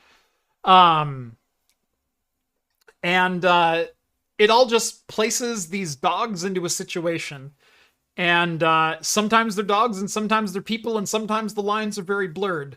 Yeah. But That's not what it's about. It's about the lesson in each individual episode. Right, and sometimes it's about well, sometimes life's not fair, and I know he got something cool, and maybe tomorrow you'll get something cool. And like, as a parent, you have these conversations with your kids, and now your kids can watch the show and kind of get that same lesson. And you go, remember when Bingo yeah, exactly. got Yep. got when it was Bingo's birthday, and she got a cake, and you were really jealous, and Bluey was really jealous, but it wasn't Bluey's birthday. Well, that's kind of what today is. But you know what? 3 weeks from now is your birthday, and you're going to get a cake, and that's the way life works. And you know what? Bingo's not going to get a cake that day. Yep. And so it takes those really simplistic lessons and puts some heart to them, but also is freaking hilarious when it does it. And then just throw sprinkles in for adults to be like, it's not just a kid's show for sit your kids down and walk away. It's you could watch this too and still be entertained. Right. As a family. Yeah. But what happened was in 2020, they were starting to pitch a new show, and then the pandemic happened. And so they said, we're just going to write as many episodes as we can. We're going to voice over as many episodes as we can. We're then, once all that's done, once like the pandemic is over, we're just going to start animating it. And so in 2021, Bluey came out, and here's this new animated picture. And it goes off without a hitch. They haven't produced Bluey since 2021, but they've been putting out new episodes until very recently. And apparently the last string of like 20 episodes is all they have left. Yeah. But they haven't done anything with Bluey in 3 years. The voice actors for the mom and dad never even physically met each other till 2022. Right. Yeah. So they literally recorded their lines on an iPhone and then mailed them in. Yeah. That's how this show was produced. And it's an amazing story. Apparently the dad is actually like a very locally famous musician in Australia. Mm-hmm. And so you can go and listen to his band. Like within Australia, he has like gold records within Australia. Yeah. So when I say locally famous, like actually, you can go on Spotify and regionally famous. Regionally based. Yeah. But the weirdest part is being the dad's name is Bandit. It's just his normal voice. So you have these albums that are just Bandit singing rock songs. Right. And it's like, this is freaking weird. But it kind of leads into the story because like if you did watch it with all of your kids, it's like, oh, this is Bandit in his early years, because there's like a couple episodes where it talks about Bandit's early years of him being a typical teenager and everything like that. And it's like, oh yeah, I partied in the 80s. And I was like, that's a great episode. But yeah, the 80s. The 80s. A magical time called the 80s. But anyway, so we all thought this show had been being produced actively. It hasn't been produced since 2021. It hasn't. Outside of the voice actors, the only thing that's happened is animation since 2021. They've just been slowly piecing these episodes together.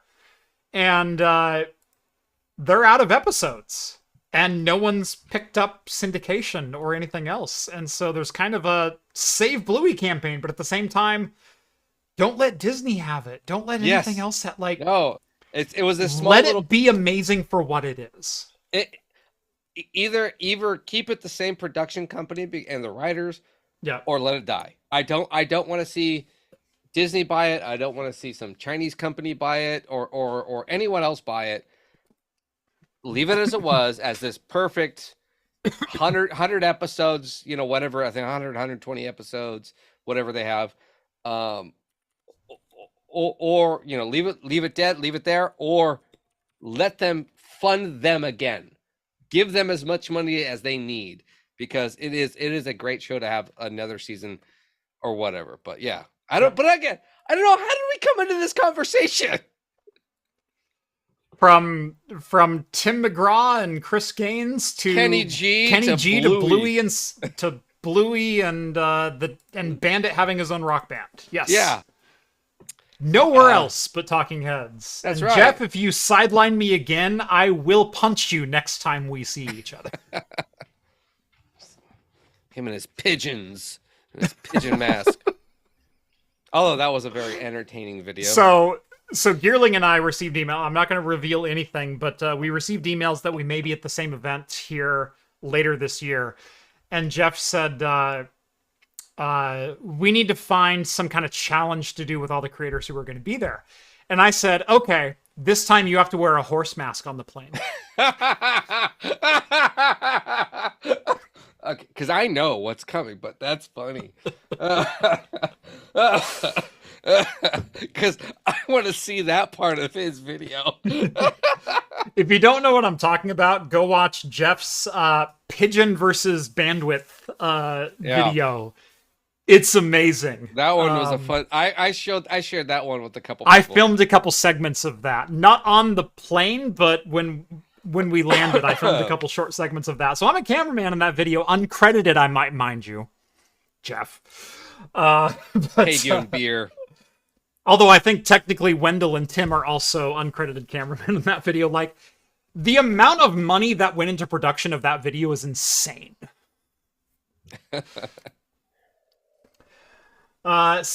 See, Jeff Gearling says, okay, other Jeff, but you notice how he put other in quotes because he's trying to attack me when Gearling is other Jeff. Wait, who's older?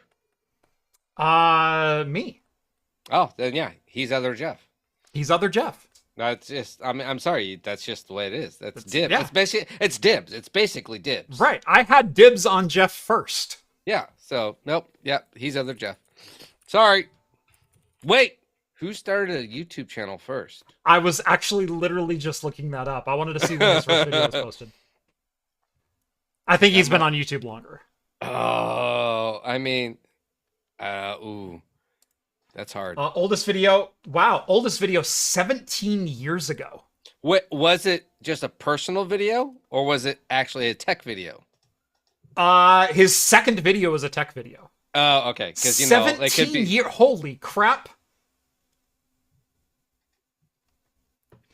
iPhone 4 impromptu lapel microphone. Hold on, I gotta.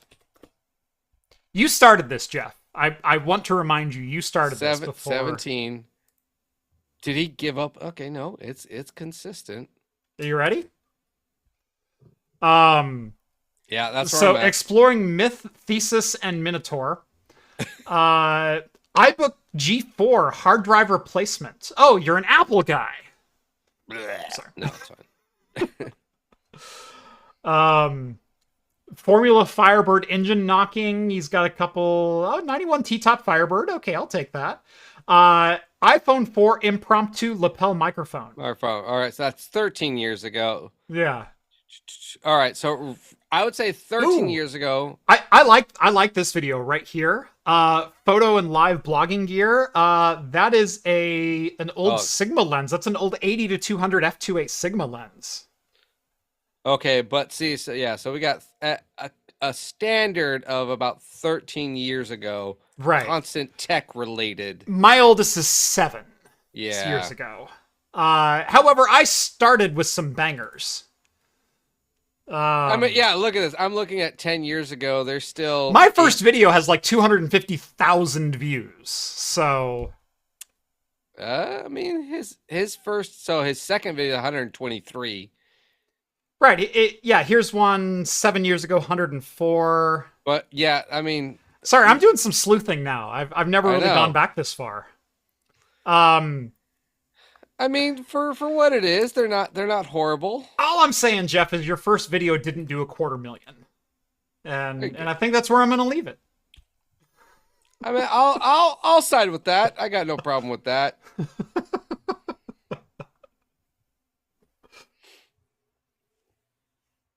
TSA hasn't captured the pigeon yet. He is younger, Jeff. He ain't union cameraman, are you? I'm not union. So no, I don't have those. The newer, better model year, Jeff. Yeah, because we all wanted a Cybertruck. Actually, you did. You did. You go, because there's a video, and I remember I said I didn't like it. You're like, Cybertruck's actually kind of cool. I will say that opinion is probably on the net. I was totally against it. I was like, I don't like it whatsoever. Because I think it was when he did the baseball thing, the baseball bat, and it broke the windshield.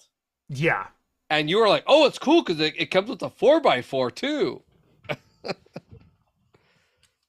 That Well, doesn't sound like me. They debuted it with like the. No, I remember Musk throwing the steel ball at the window and both the windows breaking. Yeah, it's bulletproof glass. We'll try the back one. Yeah, yeah. And then you were defending it, saying it's like, oh, it's kind of a cool design. I like it. And then I was like, no, it's ugly. I wouldn't want one. And then now they're out. Yeah. There was though that Ford we both really like with it had the really cool or the weird lights. I still like those. Are you talking about the Lightning or what are you talking about? No, I forget which electrical truck, but it had some really cool LED headlights. No, the EV that I am hot for is the Hyundai 76 concept. Look that one up.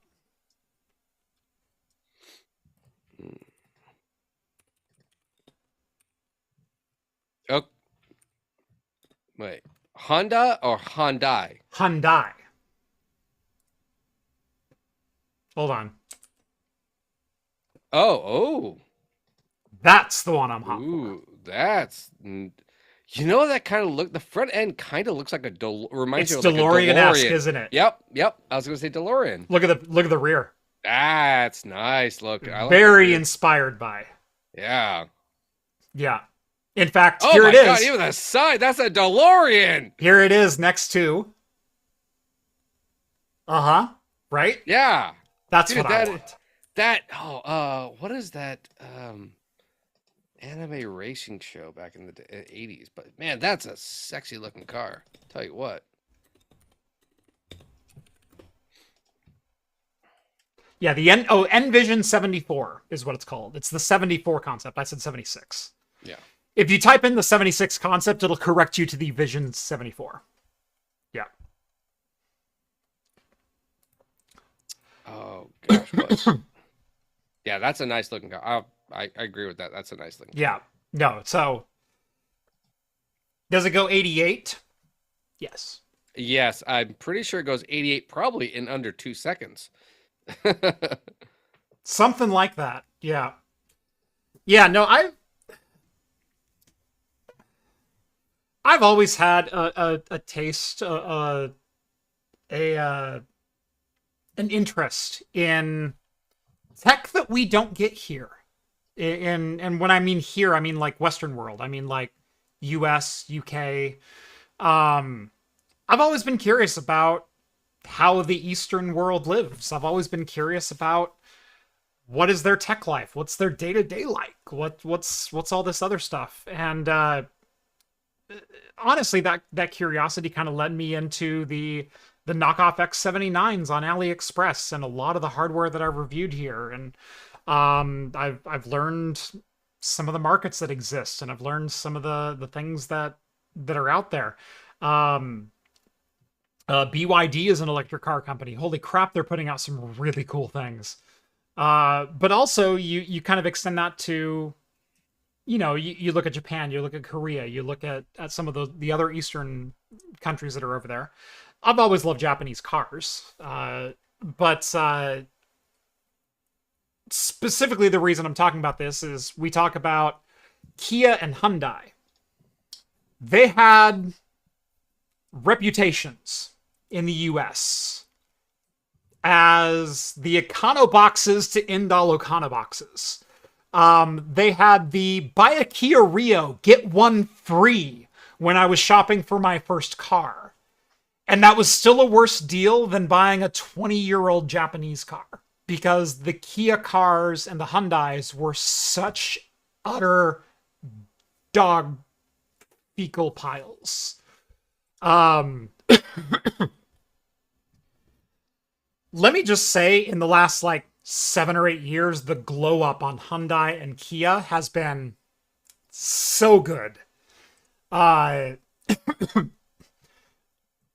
We look at things like the Kia Stinger, which came out in 2017, which is a twin turbo V6 coupe.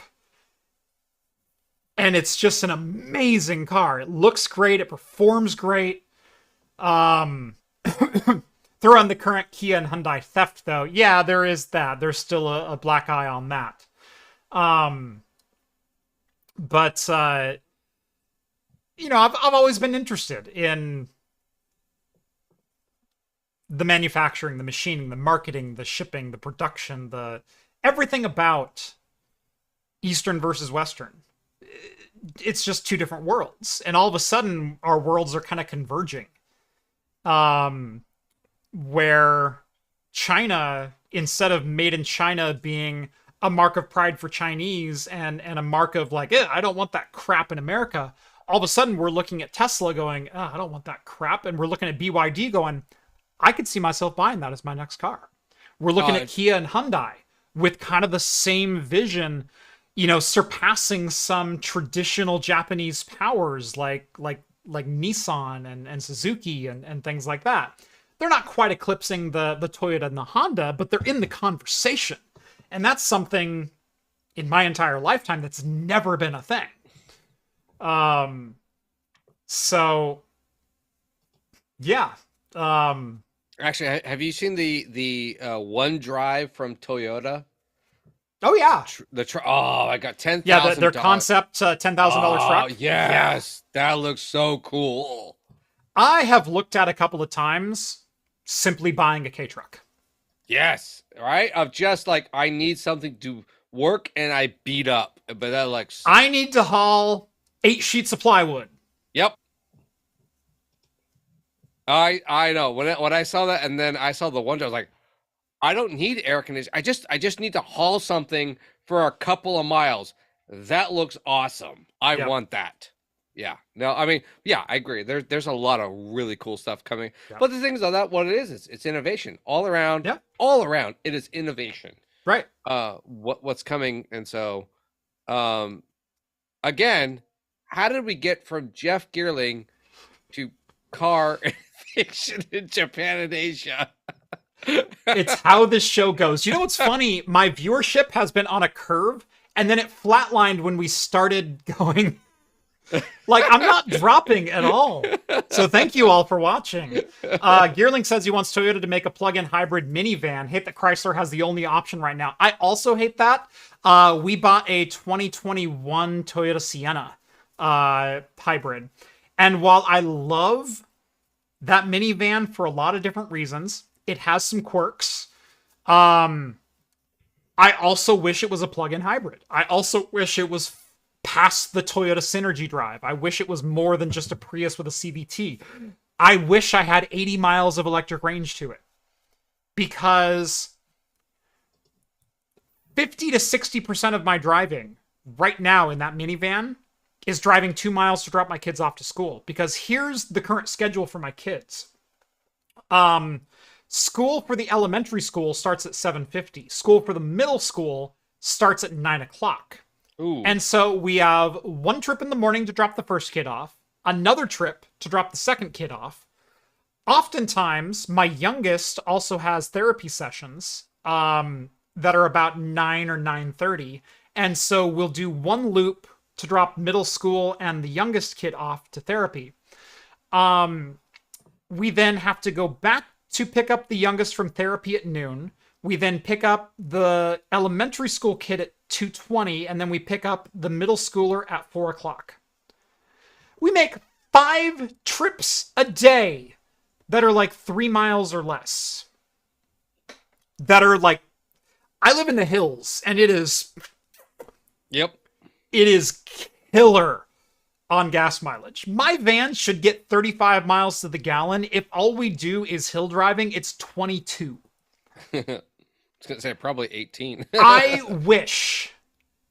Oh, my truck is like 12 if I'm driving the kids. It's ridiculous. I wish we had more electric range. I wish I could go more than 2 or 3 miles with the Prius drivetrain on the Toyota Sienna, so I could do those little jaunts on electric power. My next vehicle, when I get rid of my truck, will be an electric vehicle. I don't know if it'll be a truck. I don't know what it'll be, but it'll be that specifically because that's where 60 to 70% of our driving takes place. is running the kids 2 and 3 miles at a time, 5 times a day.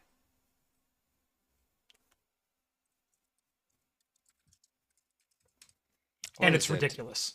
Was it John the Net guy? He had, well, it wasn't a truck or anything, but he had an electric vehicle. I know when he came over to my house, and he said like he only spent half the trip on gas. The rest of it was electrical. But I think it was a Honda. It's like a Honda hatchback or something like that. Honda has one. Chevy also has the Volt, which will do like 150 miles or 120 miles electric, but then you can also do like 400 miles gas and then just fill it up and go again. Yeah. And so, yeah, there are those vehicles out there. I've looked at the Lightning. I'm not a huge Ford fan, and Ford really hasn't done anything to wow me. Yeah, they have like the battery pack conversion where you can back power your house, but so are all the other electrics that are coming out this year from GM and Dodge. And honestly, I will take the build quality of GM and Dodge over the build quality of Ford. Ford has always been my third tier American automaker, and they always will be unless they convince me otherwise. And so far, I've driven some 2022 Ford F-150s. They haven't convinced me otherwise yet. So does Dodge have its issues? Certainly, but I still drive a 2013 Dodge.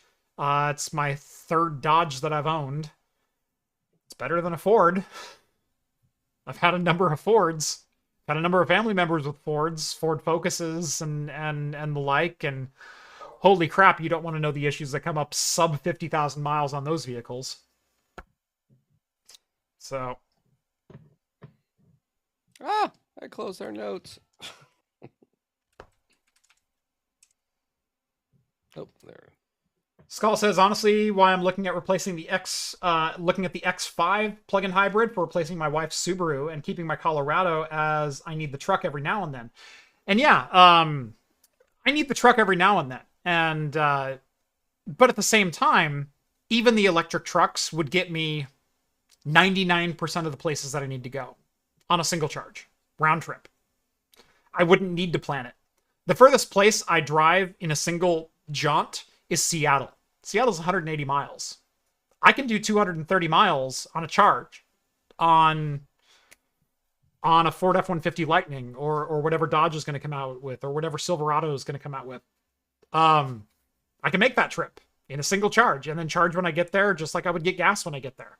That's not a big deal. I'm used to 300 miles to a charge or to a fill. You know, whether I go with that, I've looked at getting a used Polestar. Polestar has the Polestar 2. You can get that used for like $26,000 with 95% battery capacity. Oh, the Volvo? Yeah. No, Polestar. Oh, I thought you were looking. Yeah, no. Skull was looking at the X5. Oh no, there's a Polestar is there's a Volvo hybrid. Yeah. So I thought you were talking about that. I was like, yeah, the Hyundai Ioniq 5, the Kia EV6. Those are both also very high on my list to check out, probably within the next 12 to 18 months. So yeah. And yeah, Gearling's got a 2008 Toyota Sienna because it just doesn't die. That's all we give ours is tires, brakes, and oil. I mean, mine's a 2021, but so far it's been flawless. Like, it has some little quirks that I wish kind of weren't there, but at the same time, they're not like deal breakers. And they're not mechanical issues. They're just little things that annoy me. Yeah. Well, I mean, that's actually the thing. It was so funny. It was we have two cars that the mechanic was like, all right, well, it's going to cost. Oh, Polestar is a subsidiary of Volvo. I forgot about that. I forgot they have the same ownership group. Yeah, so that's what I was like. It's a XC60 is what it would be. Okay. But those are sweet cars. Yeah, there's one for sale in Salem for $26,000 with like 20,000 miles on it. No, so my car was basically, the mechanic was like, "Oh, it's going to cost you about $2,000 to fix this car." I'm like, "My car's not worth $2,000 because it's got over 250,000 miles on it, right. And it's an '05." Yeah, I remember your Civic. Well, no, this is a Volvo, and it's a salvage title because someone hit me. Oh, And that's so, right. That's right. and but I was like, $2,000. This car's worth 150, $1,500. Yeah. And so I was like, I might as well just go and buy a new car and look at this stuff. Yeah, but in the end, it was $2,000. It's outright. It's all If you can pay $2,000 and get another 50,000 miles out of it, that's a lot less than a new car. Exactly, and that's essentially what it came down to be. Yep. I was like, but I was like, yeah, but this thing only gets like 28 miles to the gallon. And it's like, so what? Because I was looking at hybrids, and I was Right. like, okay, but yeah, because I'm the one that drives the furthest every day and all the time, Right. and so I was like, okay, but I don't do anything. It's just back and forth, back and forth, back and forth. One trip. If we bought this now, but in 4 years we actually saved the amount of money on everything. But then it was like, well, yeah, but it's used. What if in 2 years this car needs repaired? Because it already has 60,000 miles, 70,000 miles on it. Yeah. So it's the gamble. That's what you always pay for. But yeah, now my cars are just, I put oil in it, I change the spark plugs, and new tires every other year. Yep. And then it's just like, these are the amenities I have, and everything else is plug-in and adapters. I feel like the old cassette player now with onto the CD player with my Bluetooth. It's my cigarette lighter. I did bring my Dodge Ram into the modern day. I put a 10-inch widescreen touchscreen with Android Auto and CarPlay with a backup camera and On the stereo. I wired it all myself. It took for freaking ever to do it the right way. It is done the right way.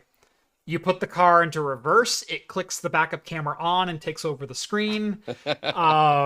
You click it into drive and it switches back to Android Auto. You plug in your phone, it automatically connects. It's got USB-C plugs on the dash, so you can plug in your phone, your friend's phone, or whatever else. Why was that not a video?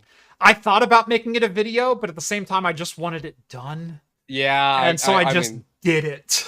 Yep. I know those. I know that feeling. Yep. It was like, oh, this would be a good video, but I don't want to film it. I just want this done. Did you call Watch JR Go? I didn't call JR when I did that.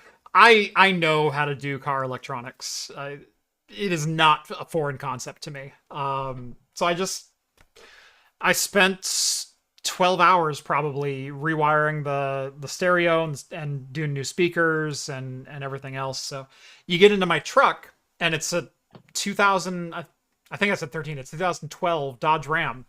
But in the center of it is this floating 10-inch touchscreen. And it has a little cubby under it with a USB cable hanging out that I plug my phone into, and then I slip the phone into the cubby so it holds my phone nice and secure. And then I've got this 10-inch 1080p gorgeous daylight visible display that's very quick and responsive. Decent audio system, and the backup camera works. So... Oh, and I've got a dash cam that automatically turns on and records every time I start the car. So yeah, it's literally every modern feature that I want. And it cost me like $300. Just a lot of time. Just a lot of time to do it. Right. Yeah. Well, I mean, that's usually what you pay for, is the time. Yep. Anyway, there was one other story I wanted to get to, and this one was just because it was funny. There were we'll cover these real quick. ASRock and Biostar say that AMD is going to be issuing BIOS updates and microcode updates for their 600 series motherboards so that Ryzen 9000 a la Zen 5 will work. We already kind of knew this. We knew that AMD was going to be reusing their existing chipsets, maybe introducing a new chipset alongside, but compatibility would remain. So that has been more than confirmed. In fact, ASRock accidentally let leak Ryzen 9000 processor support in their latest AGESA update. So we now know it's going to be a 9000 series processor, not an 8000 series processor. So cool. Countering AMD's wheel of decode that 8,000 is supposed to denote a 2024 created processor, but 9,000 apparently is the new desktop code. Cool. We know that now. Arrow Lake, Intel's upcoming desktop CPU brand new architecture, is going to come in either 16 performance plus 8 efficiency or 6 performance plus 8 efficiency cores. Likely it is going to come in both. The 16 plus 8 would... 16 efficiency plus 8 performance would be 24 core, 32 thread, which is what Intel's top SKUs are running right now. 6 plus 8 would also mirror what they're doing on the i5 side of things. So likely both of those are true if they're going to stay with their current SKUs. However, Arrow Lake does not have hyperthreading, so these are going to be 24 core 24 thread and 14 core 14 thread CPUs when they launch. However, Intel is hopeful that they will have the same or potentially better multi-threaded performance than their hyper-threaded counterparts, with substantially better single-threaded performance on the performance cores. That is all very much unconfirmed, though. It's also not known if Intel is using their 20A, otherwise known as 2 nanometer, or TSMC 3 nanometer for the production. If this Intel leak slide is to be believed, Meteor Lake, which was on Intel 4, which was actually 7 nanometer, and 20A, but you see these little gray tiles down here? Those say external. And they had to hyphenate it because they made the square in the right size. That external was too long, but Intel 20A, that could fit on 2 lines, right? So yeah. Don't know if that's going to be an internal part or an external part.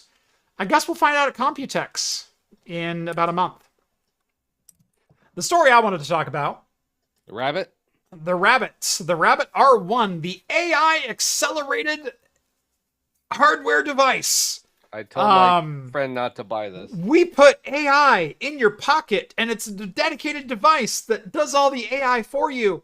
And you can point it at something and ask it questions, and it'll both see what the camera is seeing and then answer to your response, or it'll just answer your response anyway. It's kind of what we all knew it was. It's literally just an Android app. Yes. So a coworker pre-ordered this, and I told him not to do it. I was like, this is no difference than your phone and just talking to your Android. It's just an app. And he's like, no, it does all this cool stuff. I'm like, no, it's not. No, it's not. I'm like, hey, prove me wrong. Whatever. I didn't spend the $200. Yeah. Luckily, it's only $200, which is about the price of a mid-tier to budget cell phone smartphone these days. Yeah. But like your cell phone, it requires its own data service. You're gonna have to pay data for this. But yeah, literally, it's just an Android application running as the shell or the launcher, as a dedicated interface with a hold here to talk to me, or press this button to let me use the camera to let me see what you're looking at, and then I will use my AI powers to answer your request. And in all honesty, if you have a top tier phone, this app would probably work a lot better. It definitely would. And in fact, some people have already ported out the APK and ran it on other Android phones, to which Rabbit promptly blocked. Yeah. So it's already been sideloaded onto other devices and proven to work, without any hardware acceleration whatsoever happening locally on the device, which I think we all kind of knew. But the image I keep getting in my head about the Rabbit R1 and about an AI assisted world and whatnot is God, I don't remember his name, but do you remember Third Rock from the Sun? Speaking, yep. Like, let's wrap this back into the 90s. You remember Third Rock from the Sun? Oh yeah. Incoming message from the big giant head. Oh yes. That's what this is. That's what this is. This literally just serves as a portal between you and your AI overlords. That's its only function. Yep. No, yeah, I totally saw this as what it was from the beginning, and I don't know why it was so obvious. So that was the thing. It wasn't anything special, and I don't know why people thought it was something special. Yeah. It's not hardware French based. Stewart. It's all French Stewart. Yes. Yeah. It's all hardware based, or software based. Sorry, it's not hardware based. It's not proprietary. It's the fact that it's even an Android app too. It's like that's it's just an app with a data connection. What is it? I saw someone make a joke, and it might have been the Discord or somewhere else, but something that cost $1.99 could have been $1.99. Yeah. For the app. Yep. And probably would get a lot more sales if it was just that. Yeah. Can I just say, I went ahead and looked up Third Rock from the Sun. I know like everyone, or I knew of all the actors that were in it. Can I just say banger cast? John Lithgow, Jane Curtin, Joseph Gordon-Levitt, French Stewart, Kristen Johnson. Those are your 5 leading characters. This was a sitcom on ABC in the 90s. Don't forget Wayne Knight was in it too. Oh, Wayne Knight was in it. Alyssa Olenek was in it. Yeah. There's a lot of good cast in it. Well, that 90s cast. Yeah.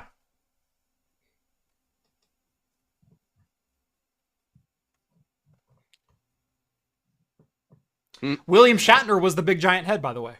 That's right. I remember those episodes. That's right. He came down and yeah, Kristen Johnson was like, oh, so enthralled with him. Yeah, I remember that. Yeah, it was like a 2-episode thing or something like that. All right. Good Lord, what a cast of people. Yeah, but that was just 90s television. It was anyone who was worth anything was in 90s television.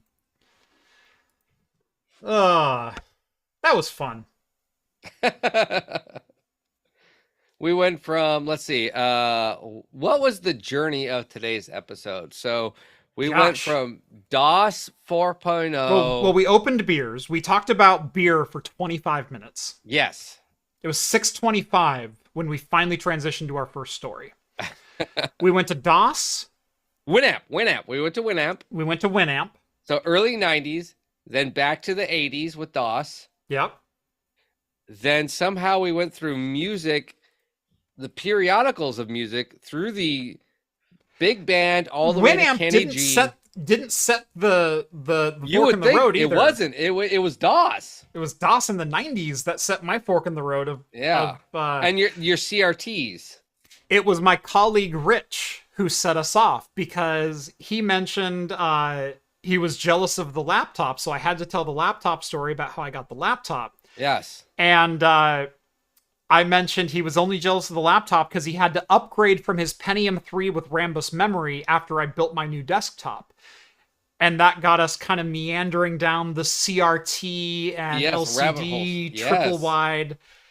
And then I've never won anything except concert tickets. And I went through concert tickets that got us into country and got us into music. We went everywhere. We went everywhere today. Everywhere but Star Trek. Oh, no. We got William Shatner. We rounded out with Star Trek. We rounded out with Star Trek. There we go. And you didn't even finish your beer. Or are you on your third? I just poured number 3 while we were on that story. That doesn't look like, I was going to say, that didn't look like a stout. Nope. Yeah. Nope. This is the 10-barrel Hop Burst West Coast IPA. This was the roller coaster of episodes. Yes, sir. There we go.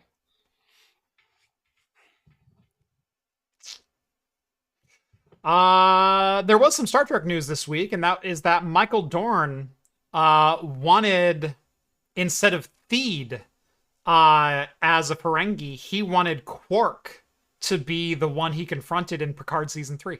Oh, that would have been so good. Wouldn't that have been epic? Yeah, but he would have killed him then. That's the thing. It was the original story broke. I think it was Trek Central or something like that was the website that broke the story. It was an interview with Michael Dorn that said, yeah, originally I wanted Armin Sherman to reprise his character as instead of Quark. Theed, Yeah. be Quark, who's like the mastermind behind the assassination attempt. And they took that and ran with Michael Dorn wanted to kill Quark. Yeah. They then contacted Armin Sherman and his wife Kitty and said, no. He didn't want to kill Quark. He wanted Quark to be the one they confronted. He wanted to wrap up full circle with that arc.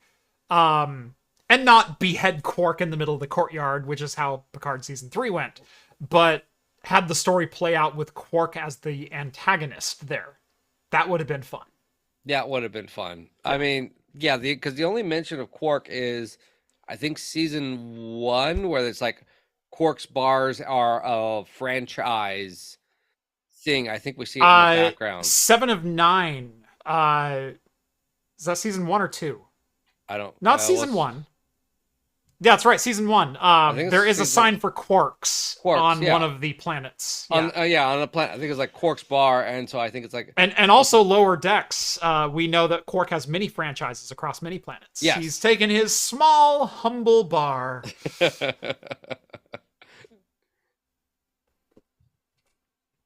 I'm just plain simple Quark. No, wait, that's the wrong character. You know how he built his empire? Root beer. Oh, that's right. Yeah, bubbly and happy. And then you know what? After a while, you start to like it. It's insidious. Just like the Federation.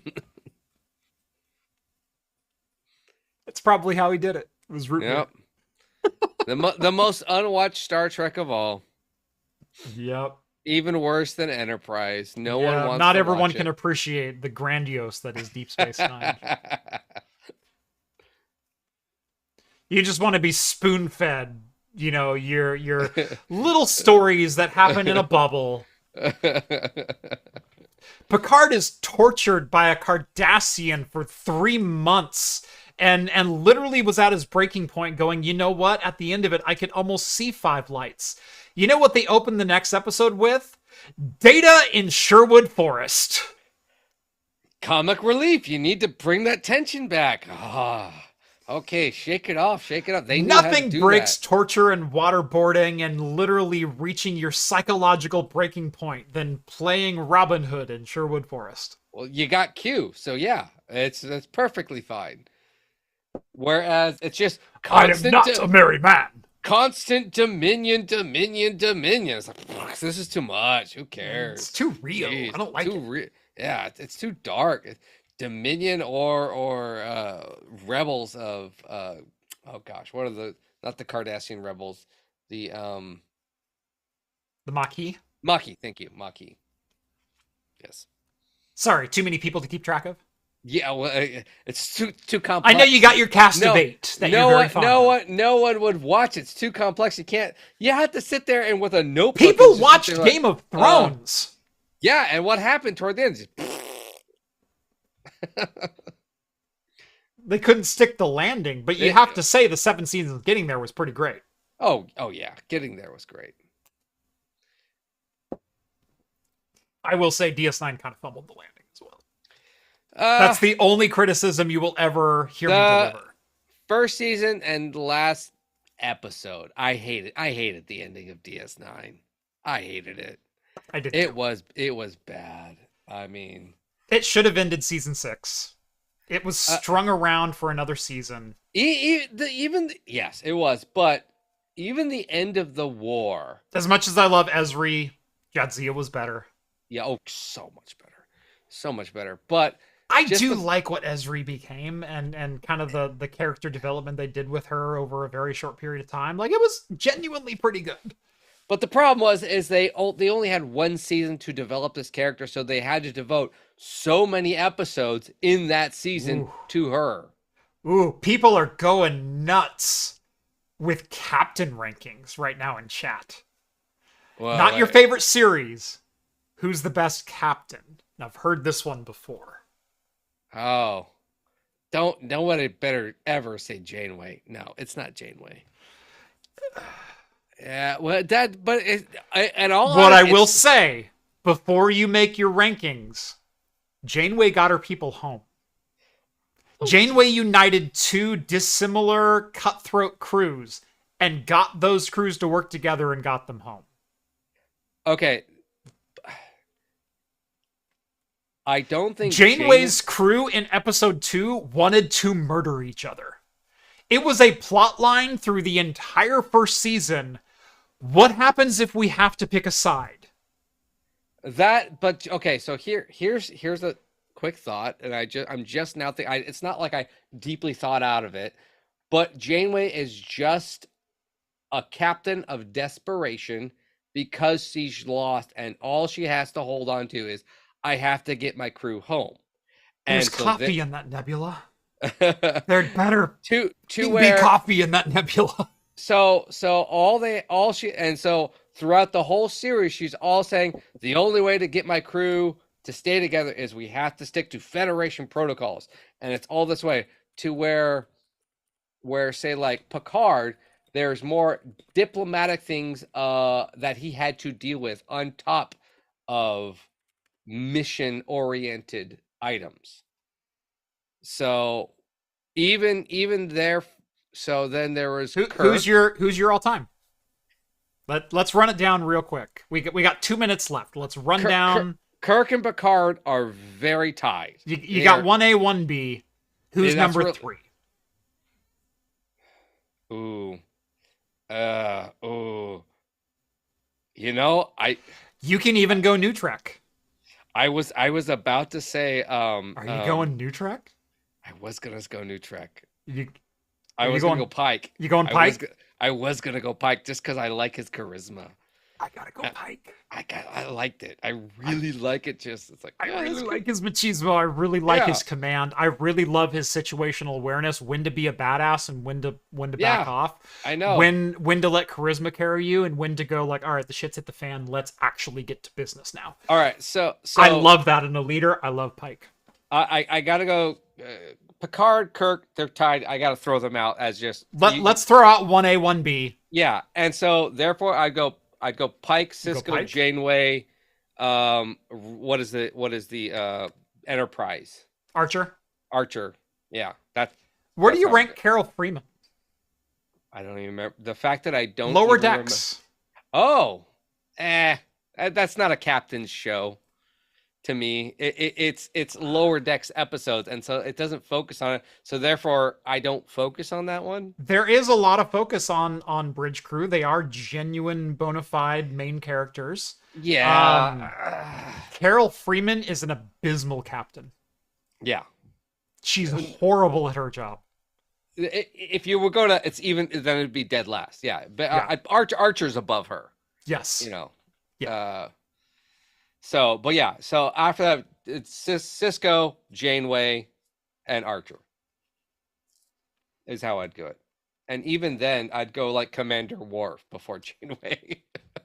Worf is a captain by canon. Yeah. So is LaForge.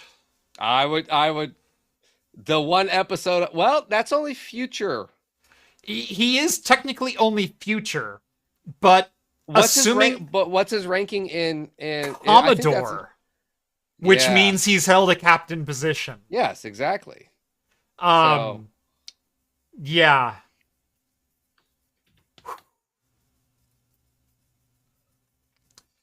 I will say Cisco was also a captain at wartime. We have to then go with Riker. We have to go Riker. Riker's a damn good captain. Riker's above Janeway. I don't care. It's above. Still above Janeway. Yeah. So you go Cisco, Riker would probably be tied. Just because I had to put Riker a little bit behind because there's not enough for me to know of. All I have is a bit in Lower Decks and a bit in Picard.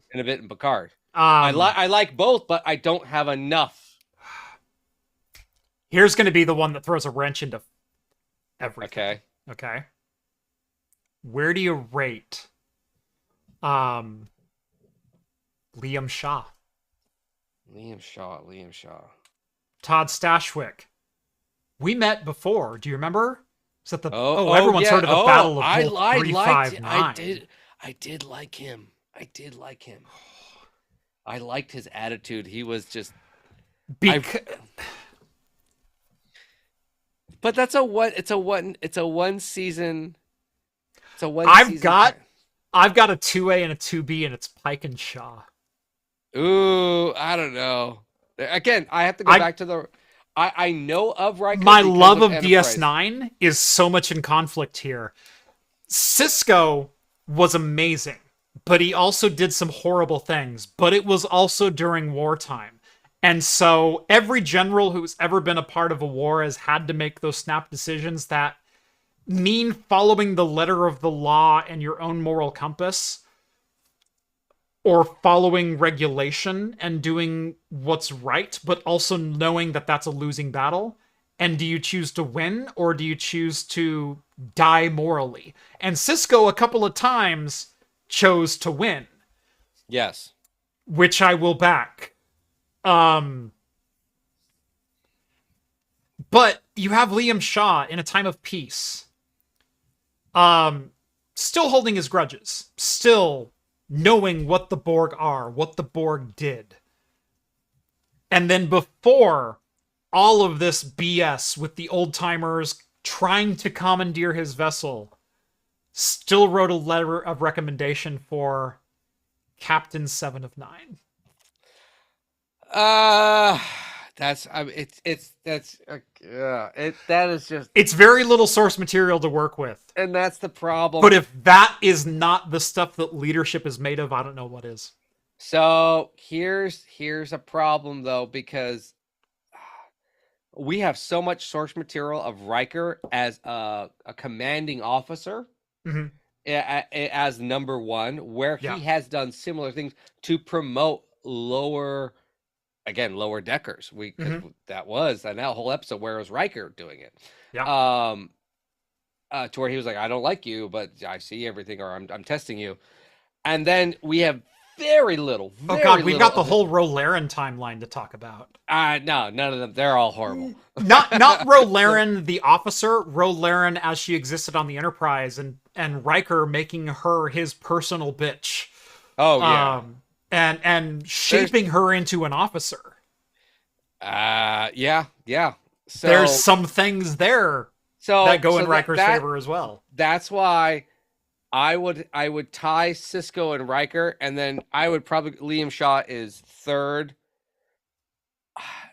And even I just Janeway is a character I never liked. She did the whole hologram fall in love thing. Yeah. Even though Riker did that too.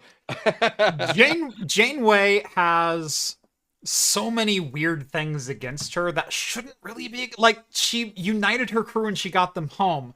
She also had a holodeck affair, also kind of a love fling with Chakotay, while also being married and talking with her spouse back home. Yes. Like, there's so many weird things about Janeway. Yeah. So that's why I'm just like, I don't know. I'm not even talking about the whole Tuvix thing, which I absolutely believe. Yeah. There's the whole moral ethics things. And that was the thing of, like, she was never challenged anywhere near. It was a completely different challenge of, you have wartime Cisco and then just Picard being the flagship and always either being headed the front line of the war or the most diplomatic situations. And so he had this huge struggle. So that's why. And then you have Kirk, who was one of the founders of exploration. So those two you throw out. And so you basically, it's Cisco and Riker are B1, B2. I don't even know where Janeway falls. Her crew is more what if we go tiers of captains, you've got Kirk and Picard tier 1, S tier. If you've got A tier captains, you've got Pike, you've got Shaw, you've got Riker, you've got Cisco. I could agree with that. That's fine. And then I think that's A tier captains. I think that's A tier captains. If you have B tier captains, I'm putting Worf in B tier captains. I have no problem with that. I have no problem with that at all, because they took the Defiant into Sector 001 in First Contact. The Defiant, which was a ship which was made to literally destroy Borg cubes, he got his ass handed to him, and when that was the thing, he goes, screw it, we'll just ram this bitch. Yep. I didn't like that decision. I don't know. I mean, there's the whole die like a warrior thing, but there's also the be a captain in the Federation thing, and yeah. Well, Worf's time as a Starfleet captain, not terrific. what? Well, he wasn't B he a tier. captain in? I didn't get to Janeway, who was probably C tier No, for probably some unjustifiable reasons, but Janeway C tier. I might give her B tier. B and C could easily be debatable. Janeway might be B tier. Janeway might be B tier. Might be. Yeah. Carol Freeman D. Carol Freeman has no command of her crew. Oh, she yeah, does no. not come up with the answers. No. She doesn't rely on her crew. She tries to come up with the answers herself, which is often the cause of the problems that they have. It's almost, I mean, obviously it's a cartoon, and it's a comedic series, but it almost comes off as purely there because of who she married, and then therefore they gave her this lower ranked. My husband's an admiral. Exactly. Here's a ship. Go captain. Type of a thing. Go busy. We'll give you your little tugboat. Go have fun. That's how it comes off as, and then their daughter's like, look, both my parents are captains and admirals, and I'm expected to be this, and it's more of a character development for the daughter than how the captain's supposed to. Someone chimes in with Captain Sulu. I did saw that, and he did sacrifice and come to the aid of Kirk. That's right, on the Excelsior. And did break protocol. So, what little I've seen of Captain Sulu, and there's actually very little canon on Captain Sulu. I gotta go A tier with Captain Sulu. I'd go knowing him as an officer.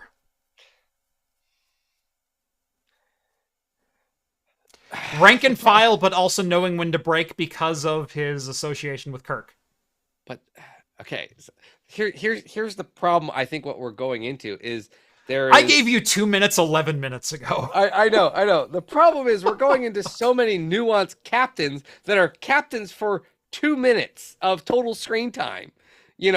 Technically, Frasier is a captain. This is true. Who was the captain of Enterprise B? They died, and then but that was a noble death. Or the Enterprise C. Enterprise C. No. Yeah, no. Enterprise C was a noble death. Enterprise B was a. That was a horrible. Yeah, that was the. We're just gonna take a little stroll around the block. Yeah. Well, what about your medical crew? What about impulse engines? What about they don't arrive until Tuesday. Yeah. Screw it. This is for the cameras. That was Captain Kirk. I don't know what I'm doing. Do you have any suggestions right now? Yeah.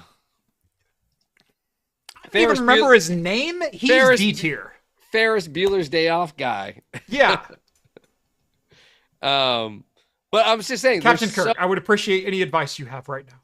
So many different levels of captains. Like, okay, I don't think you can. Those aren't in consideration. Chekhov pointing to reporters and going, "You just became nurses. Follow me." A full season of a captain.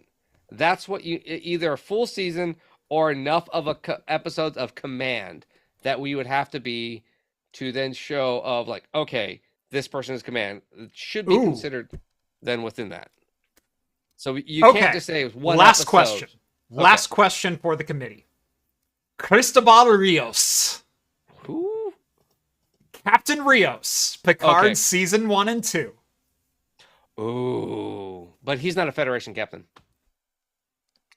He was in season 3, in season 2. Yeah, but was he the captain? Oh, yes. Yes. But he wasn't that captain. He wasn't. He was captain. He was a captain, but he wasn't Captain Rios in season 1. No, he was Rios' disgraced captain who went on the La Marina and flew, frigates and freelance. But then season 2, episode 1, he's reintroduced as Captain Rios, captain of the Stargazer. Yeah, that's true. That's true. The problem is there was really no command in those seasons. Still Captain Rios. All right, no, I'm sorry. I can prove you why, because he fell in love and stayed back in time. That's bad. Broke the Prime Directive. Yep. F Nope. tier, immediate disqualification. Disqualification right there. Cool Love it. guy, love it, but nope, broke it. I'm sorry, I can't do that. Yep. Rio, no, he is nearly a pirate. He's on par with alternative reality Cisco tier. He might be Mirror Universe Cisco. That's a pretty good comparison. Then wait, what about was other DS the girl Mirror Universe Kira, the Inquisitor. Yes. How can best looking captain at least? Best looking captain of all time, that's for sure. I mean, she put catsuit Halle Berry on notice. Yeah, I know. And then didn't she become captain at the end of the season series? So she was field promoted to commander and wore a Starfleet uniform in season 7 as Commander Kira. Okay, of the Federation. She was given a field commendation by Cisco. But never captain. She's commander. When Cisco goes with the Prophets, she is promoted to commander of the station, which is a captain level position. No, because it's the same argument that people will say with the first 2 seasons of DS9 that Cisco is not a captain. And so therefore we because he doesn't command a ship. Yes. Right. And then it wasn't till Hold on. Okay. Kira is still in command of the Defiant. Do we ever see her in that role in the future? No. But given command of the station is also being given command of the Defiant, Kira is a captain per canon. That's what I would say. Wait, technically, isn't the Doctor as a hologram a captain at one time? In all honesty, the hologram is probably the Doctor hologram is a better captain than Janeway. You're not wrong. During that one episode where they give him that special permission, the photonic cannon. Oh, whatever. God. He has come in clutch so many more times than Janeway ever has. I know. So this 2 I'm minutes a doctor, ago, not a doorstop. This 2 minutes ago, 27 minutes ago was 16 minutes ago. I know. I probably got to go tuck my son in. I'm probably getting text messages from my wife. Yep. Yeah, it is 34 past the hour. Even though we started 3 past the hour, that's still well and over for us. It has been a 2 hour and 31 minute show at this point. I think that's time to call it. Yeah.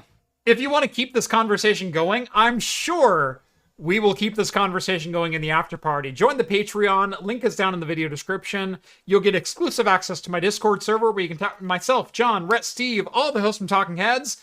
And we do an after party immediately following every show on Wednesday nights where we turn on our cameras and you can just chat with us. So that's that. Head on over to craftcomputing.store. We have merch, we have pint glasses, we have coasters. These are both original designs. Also, we recently started carrying minimalist wallets, and I freaking love these. If you wanted to be Maurice Moss in Pulp Fiction, you too can be a bad mother flipper. It's got a money clip. It holds 5 to 6 credit cards. All in a very nice, minimalist, space-saving design, and who could not love that font? Like, come on. It doesn't open beer, Jeff. It's available in green or black. Oh, wait, there you go. Yeah, if you don't have cards in it, you can use that slot right there to open up a beer. You really could use that slot in a pinch to open a bottle. In fact, you could probably use the edge of this to open a bottle, too. There you go. Check out Modern Rogue if you want to learn how to open a bottle with literally anything. They have a great tutorial on how to open a bottle with a big pen. It's great. And it works on any surface, as long as you don't care about that surface. Anyway, thank you all so much for watching. Like this video, subscribe to the channel, subscribe to Hops and Brews if you like the beer content. We do beer reviews over there as well. Yep. And as always, we'll see you next week. See you guys. Cheers, everyone. See you in the chat.